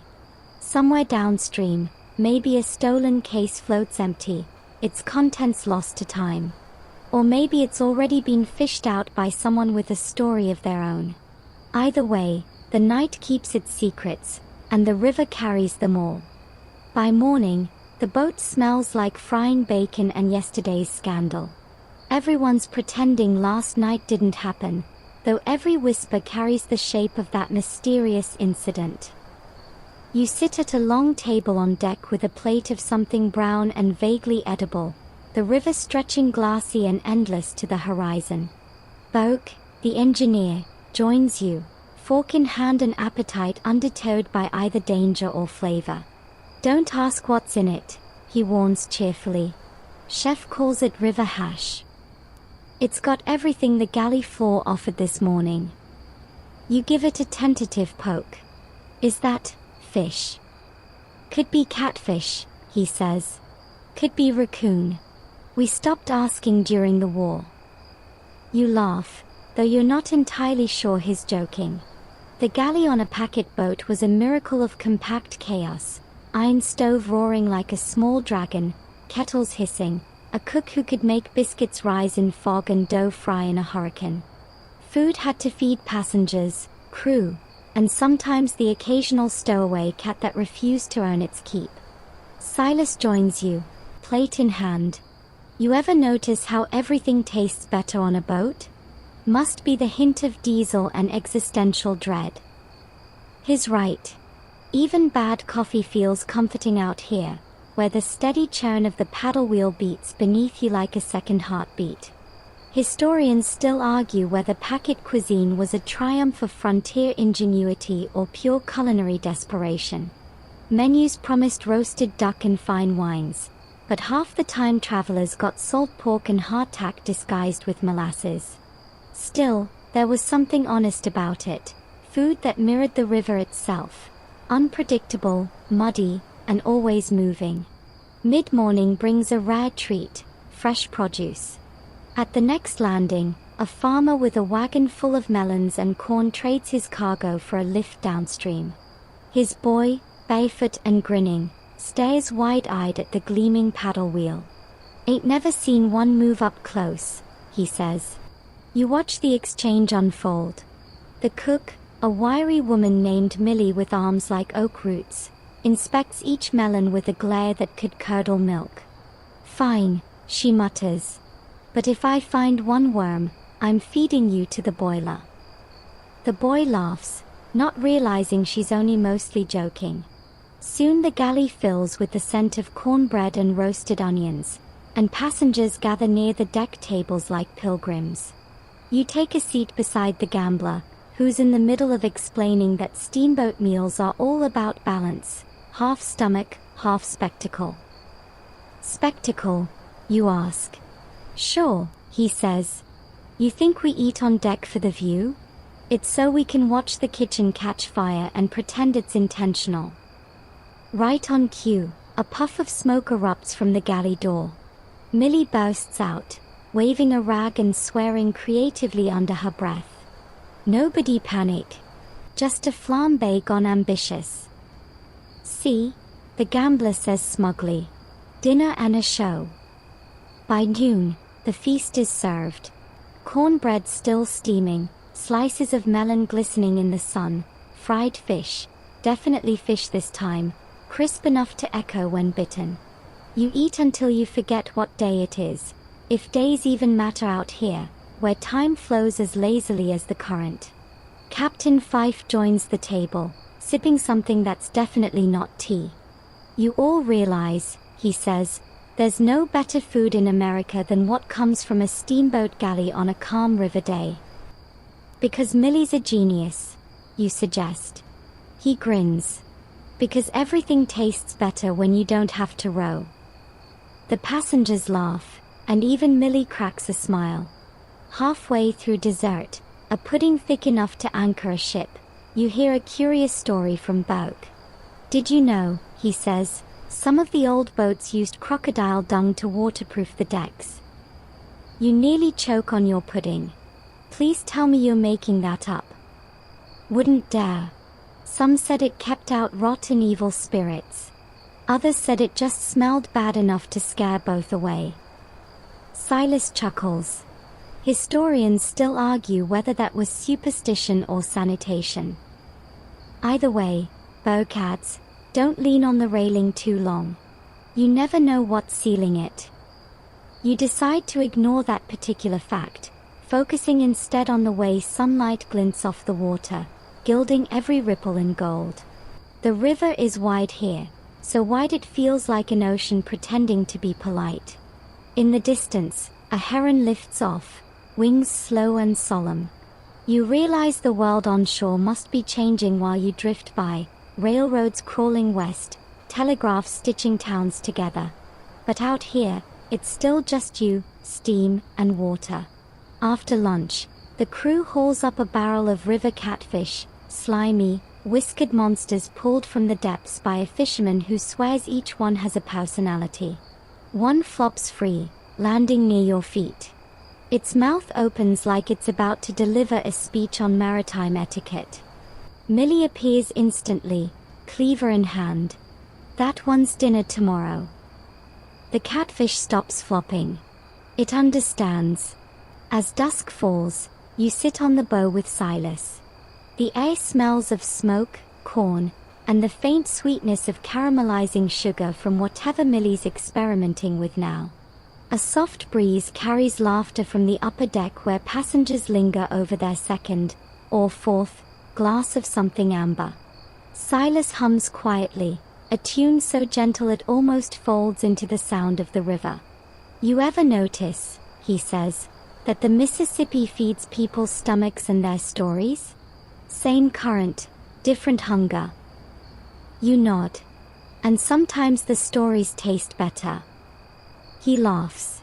Spoken like a man who's eaten Millie's pudding. The sun sinks behind the cypress line, the river glowing like molten copper. Somewhere upriver, another boat whistle calls, long, mournful, fading into the humid dusk. You feel the morning star respond in kind, her own whistle answering like an old friend saying we're still here. The plates are cleared, lanterns lit.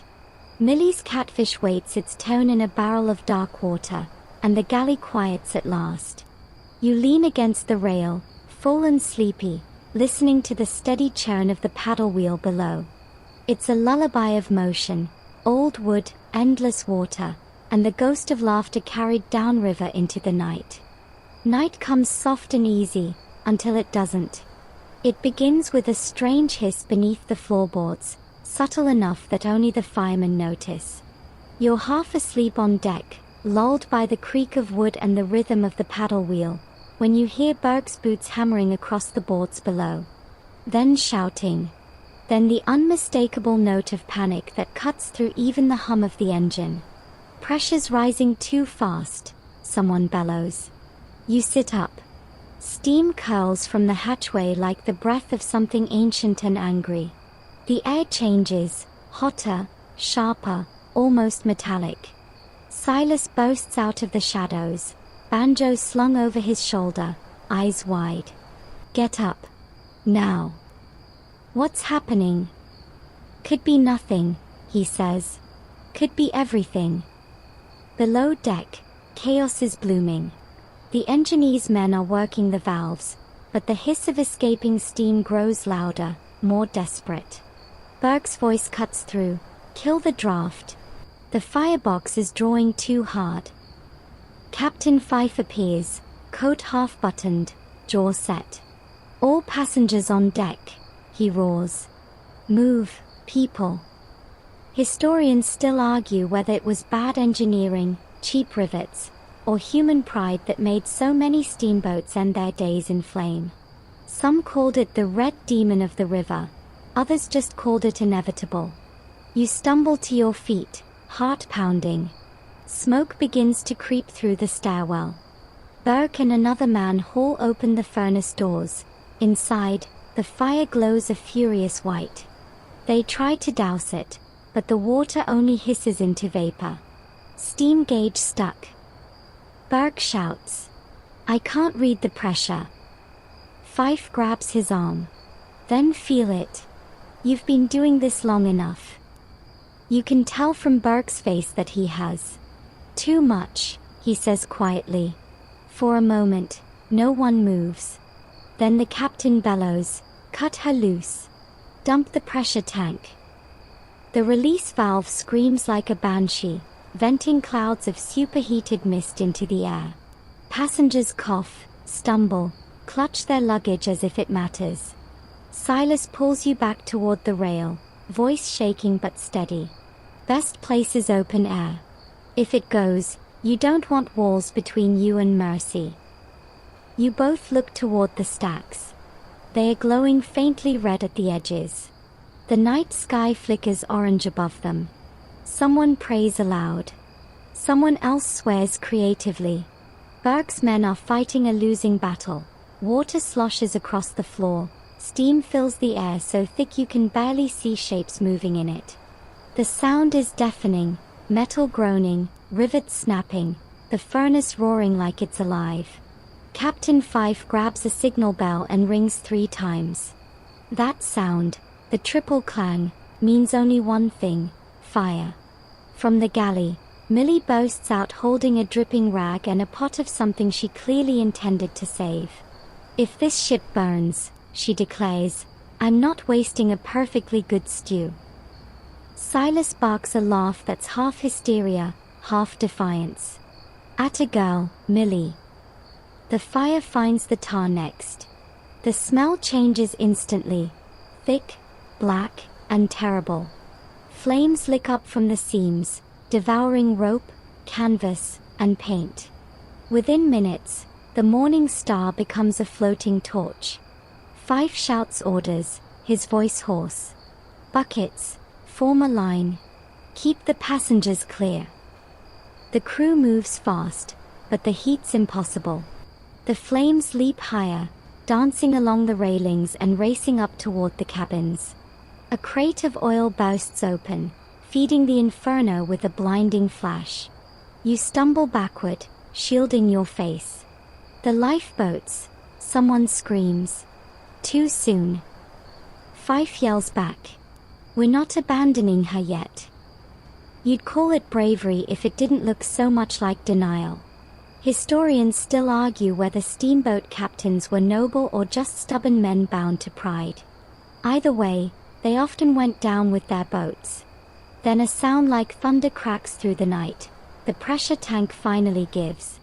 The deck jumps beneath your feet, the air shatters with heat and light, and for a heartbeat you're certain you've left your body behind. When you blink, the smoke from your eyes, half the aft deck's gone. The paddle wheels still turning, absurdly, as if unaware that half its ship is fire. Passengers rush for the bow, coughing, shouting. Millie appears with her apron wrapped around her mouth, dragging a small girl by the hand. "Overboard." Berg shouts. "Get to the water." "But it's the Mississippi," someone cries. "It'll pull us under." He doesn't bother answering. He just jumps, vanishing in a plume of steam. Silas grabs your arm. "You can swim, right?" "Define can," you say weakly. "Close enough."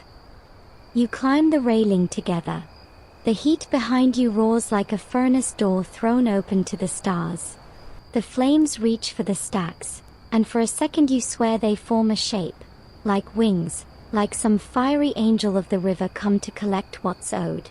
Then you leap. The water hits like cold stone. You plunge deep, the world turning from fire to silence. When you surface, the morning star burns above you. Black smoke, red sky, a reflection of hell drifting downriver. People cling to wreckage, calling names, voices fading into the night. Silas splashes nearby, sputtering. "Well," he gasps, "that was invigorating." You cling to a drifting plank, lungs burning, the smell of smoke and river mud tangled in your hair. Somewhere, the captain's voice rises faintly over the chaos, still giving orders, still refusing surrender. "Keep together. Hold on to the current." Historians still argue whether it was his command that saved lives that night or just the luck of the bend where the current slowed. Either way, dawn finds the survivors huddled on a sandbar, smoke curling skyward from what's left of the morning star. You stare back at the wreck, trembling. The river moves past without comment, unbothered as always. The Mississippi never mourns, it just carries things onward. Silas squeezes your shoulder. "Guess breakfast'll be late," he says softly. You laugh once, the sound half a sob, half a prayer. And as the sun rises, painting the smoke gold, you realize the river doesn't destroy, it just erases, making room for the next story to float downstream. The morning star lies in ruin by dawn, her blackened ribs jutting from the water like the bones of a river god. Smoke drifts in ribbons across the shallows, soft as morning veils. You sit on the sandbar wrapped in a damp blanket someone found in the wreckage, watching the steam fade from what used to be your home on the water. No one speaks much. There's the slow sound of coughing, the crackle of embers on the current, and the low murmur of people trying to take stock of who's still breathing. Millie tends to the injured with river water and stubbornness, swearing under her breath at burns and splinters. Silas sits beside you, his banjo miraculously intact, the varnish blistered but the strings still humming faintly when the wind passes over them. "Didn't think she'd go so fast," he says quietly. "Me neither." He nods toward the wreck. "The river takes what it wants, I guess." Historians still argue whether the Mississippi's endless appetite was myth or metaphor, but in moments like this, you're inclined to believe she's alive, and easily offended. By midday, the surviving crew have managed to gather what little's left: a half-charred lifeboat, a few barrels of salted meat, the captain's hat, found perched on a log, somehow unscathed. Captain Fife himself wades out of the shallows, face streaked with soot and pride still unbroken. "We'll signal the next packet," he announces. "No one dies on my watch if I can help it." "You sure that's wise?" Silas asks softly. Fife smirks. "If you'd prefer to walk to Vicksburg, you're welcome to try." And so the survivors build signal fires. The smoke coils into the bright sky, spelling desperation in gray. While the others work, you wander the shoreline, kicking through the debris that the currents already begun to scatter.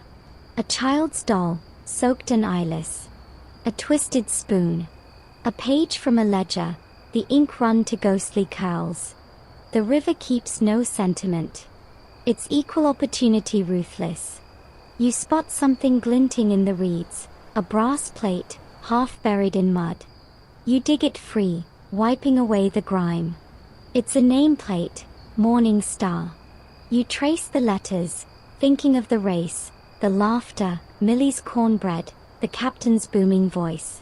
All of it now a footnote in a history that will be argued about by people who never smelled smoke in their hair. Silas comes to stand beside you, hands in his pockets. "Keep it," he says. "Something to prove we weren't dreaming." You slip it into your coat, the metal cool against your palm. Later, as the sun lowers, the captain builds a small raft to retrieve supplies from the still floating remains. You help him push off, your oar slicing through the slick water. The wreck looms above, charred beams, smoke curling from the edges, the last of her steam sighing away like breath leaving a body. As you climb aboard, the timbers groan underfoot. Somewhere below, the river whispers, a wet, secret sound. You hear it again, a soft tapping, rhythmic, almost human. Fife freezes. "Hear that?" "Yeah." "Could be someone trapped." You follow the noise to what used to be the mid-deck storage hold. The planks are half burnt through, the gaps bubbling with river mud. Then you see it, a hand, pale and trembling. You both haul at the boards, splintering them free. A man emerges, coughing river water, face streaked with soot. "It's Burke." "Couldn't let her go," he rasps, clutching a small iron box to his chest. "What's that?" you ask. He grins weakly. "Pressure gauge." "From the engine room." "Thought the historians might want to argue over it someday." You laugh despite yourself. "They probably will." The raft carries you all back to shore just as twilight falls. The sky turns violet, the air heavy with the sweet, sour scent of wet ashes. Someone starts humming a hymn, slow, cracked, but steady. Silas joins in softly, his banjo adding thin silver notes. The captain removes his hat.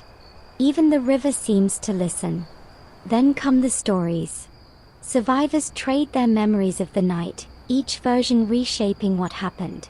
The fire started here, no there. The explosion came from below, no above. It was bravery, it was foolishness, it was fate. Each retelling pulls truth apart like cotton in the wind. Historians still argue whether people remember what happened, Silas says, or what they wish had happened. You stare at the fire, mesmerized by the way flames reflect in the slow current, little mirrored ghosts, burning twice. That night, the temperature drops. Someone finds a blanket for Millie, though she insists she doesn't need it. The gambler, once all swagger, now stares at the river in silence. Even the canary's cage, half broken, sits open beside their owner, two yellow survivors blinking into the night. You wake before dawn to fog rising off the water, thick, rolling, soft as breath. Through it, faint lights shimmer, another steamboat, its whistle calling low and mournful. The Magnolia Belle. The captain signals with a lantern. The new boat draws close, ropes thrown, voices calling.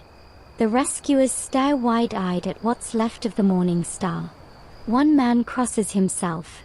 Another mutters something about bad luck clinging to burned wood. Don't bring any of that cursed ash aboard, one warns. River won't forgive it. You exchange glances with Silas. You believe in that? He shrugs. After last night? I believe in everything. Even Captain Fife hesitates before boarding the Magnolia Belle. He looks back at the ruins, the smoke drifting into pale daylight. Superstitions, he says, are just the river's way of reminding us who's boss. As you step aboard the new vessel, the old one creaks behind you, then sighs once more. Slowly, she tilts, her charred frame sliding beneath the surface, bubbles rising like laughter. Gone. Silas watches her vanish, hat pressed to his chest. She'll haunt this stretch, he says quietly. Every boat that passes'll slow down, even if they don't know why. You glance at him. You think she'll rest. He smiles faintly. Rivers never rest. They just remember. You look back once more. The smoke's gone, the water's smooth. Only a faint stain of soot spreads across the surface, swirling into nothingness. And beneath it, maybe, the ghosts of the morning star drift on, bright as embers, quiet as breath, waiting for the next foolhardy captain to think he's faster than fate. By the time the Magnolia Belle slips away from the burned stretch of river, the world feels muted, as if the air itself is holding its breath. The survivors huddle along the rail, wrapped in borrowed blankets, eyes turned toward the current that just tried to devour them. The Mississippi looks almost innocent again, broad, brown, and slow, like a predator pretending to nap. You lean on the railing beside Silas, who plucks half-heartedly at his banjo.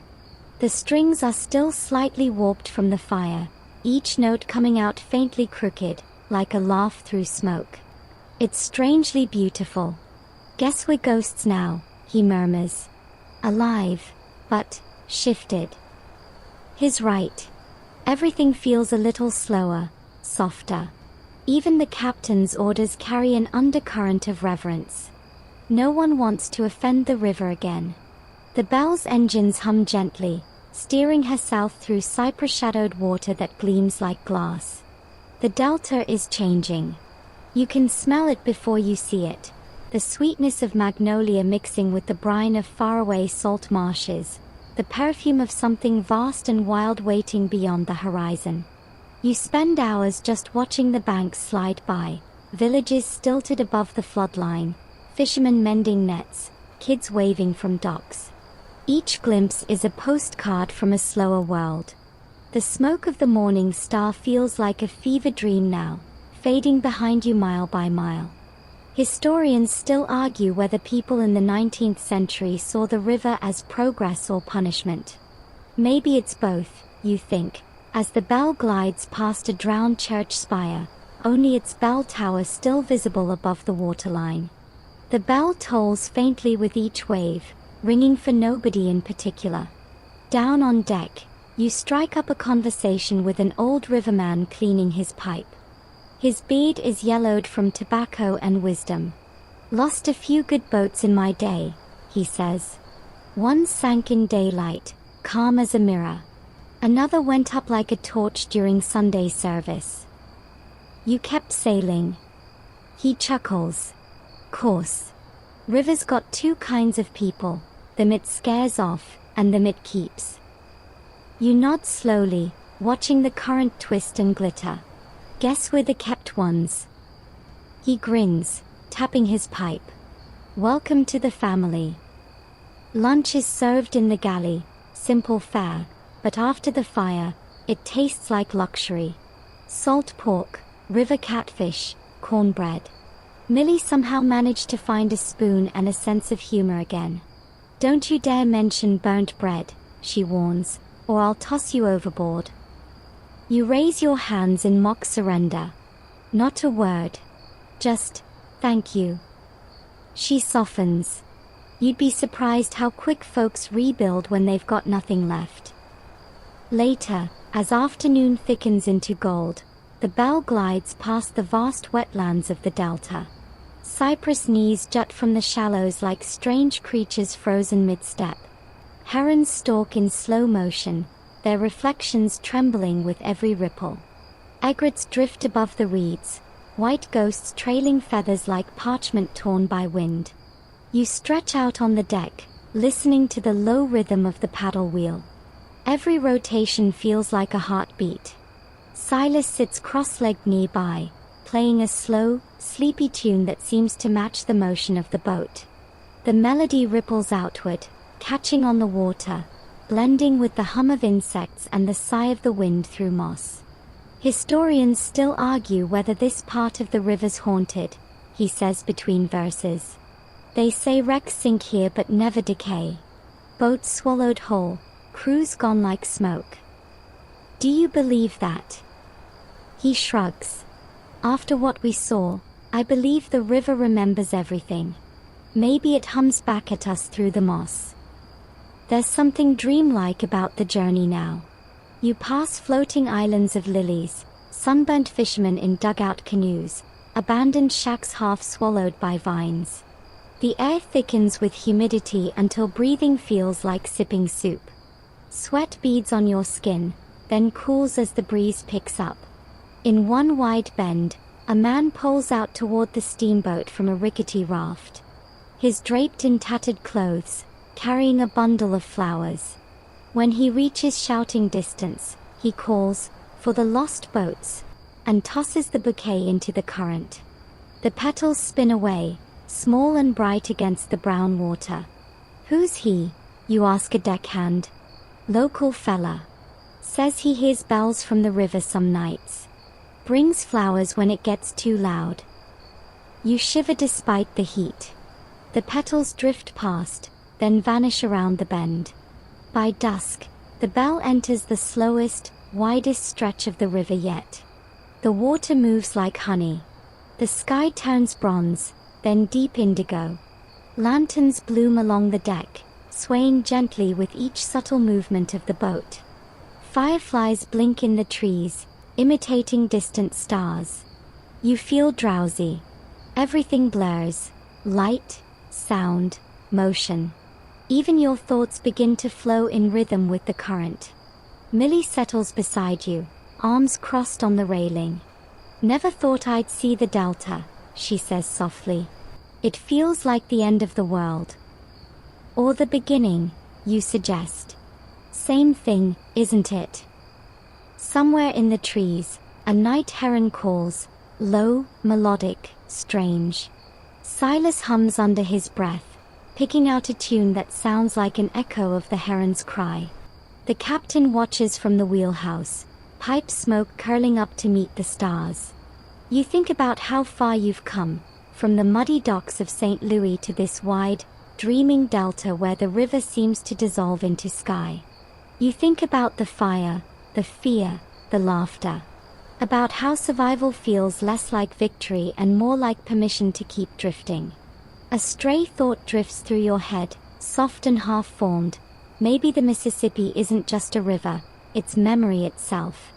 Constantly moving, always swallowing, never forgetting. As you lean against the railing, the current whispers against the hull, a sound like a lullaby. You can almost imagine the river speaking to you. You're part of me now. Keep moving. Keep changing. The air smells of salt and magnolia.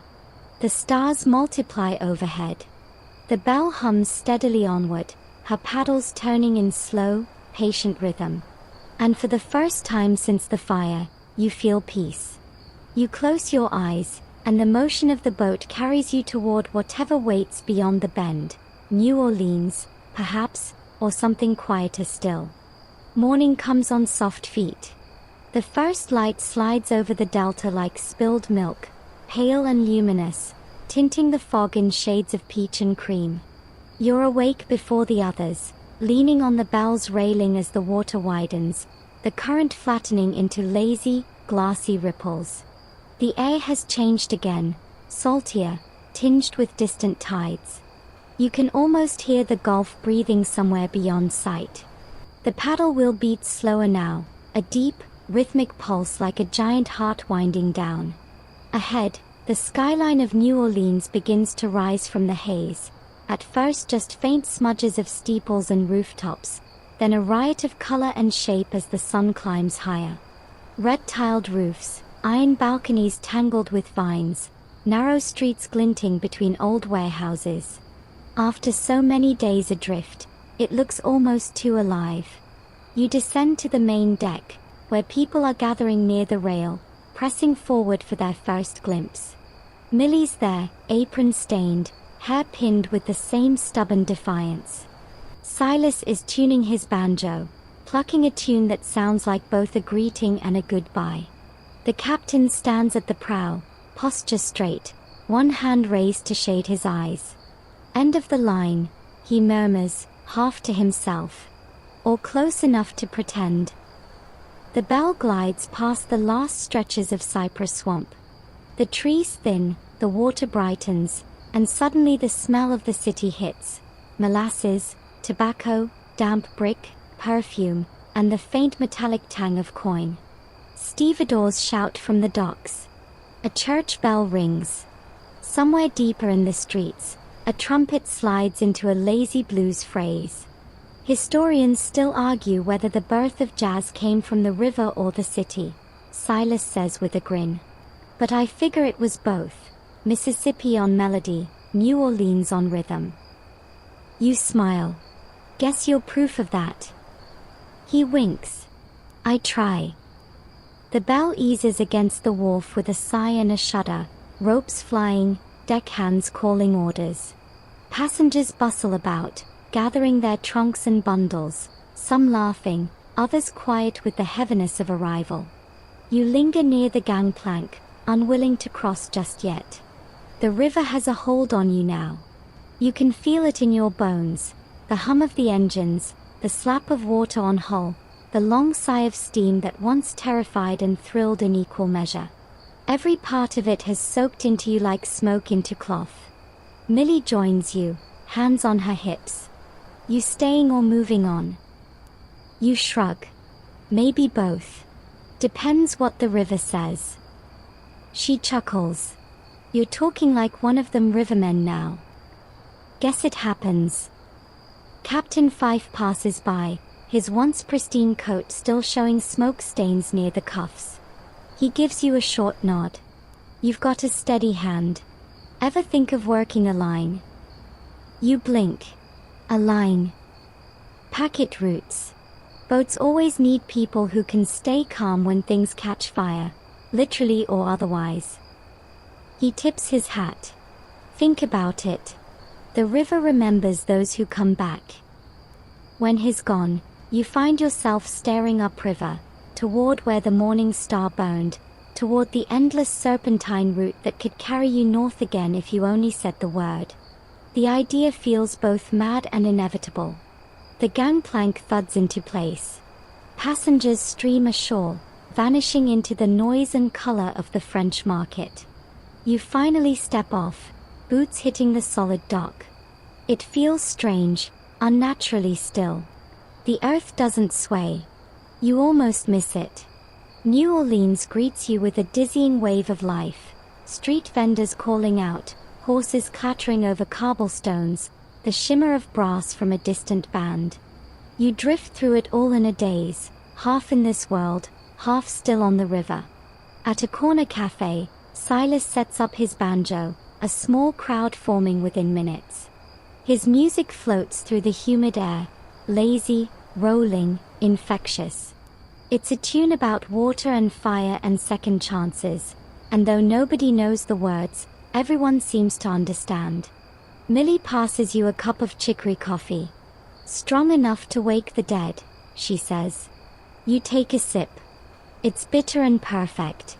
From across the street, a boy is selling postcards of steamboats, bright, cheerful scenes of boats that never burned, passengers who never screamed. You buy one and tuck it into your pocket beside the brass Morning Star nameplate. The day drifts on. You wander the narrow streets, watching laundry sway between balconies, listening to laughter echo off old walls. The city hums with the same pulse as the river, slower now, but no less alive. As twilight deepens, you find yourself back by the dock, the bell already half-shadowed in the fading light. Lanterns flicker along her deck. The crew is preparing for another departure, back upriver this time. The whistle sounds, long and low, the kind of note that sinks into your chest and stays there. You rest your hands on the railing and close your eyes. The water laps softly against the wood, whispering the same invitation it always does. Come back. There's always more to see. You don't answer, not yet. But the decision hums quietly beneath your ribs. The river has a way of making promises without words. As the last whistle fades into the humid dark, everything slows. The water still moves, but softer now, just ripples brushing the shore, the gentle heartbeat of a restless giant finally at rest. You can still smell the river, heavy and warm, laced with silt and memory. Somewhere out there, the wreck of the Morning Star sleeps beneath the current, her timbers creaking like old lullabies. The survivors have scattered, but the river keeps their echoes, banjo strings, laughter, whispered prayers in the fog. Maybe it keeps yours too. You take one long breath, feeling the air settle deep in your chest. The sounds of the city blur into a single, steady rhythm. Paddle wheels turning, distant music drifting through the night. It all folds together, just like dreams do, half real, half remembered. And as you stand there, you realize that every journey down the Mississippi ends the same way it began, with the river calling your name, low and endless, asking only that you listen.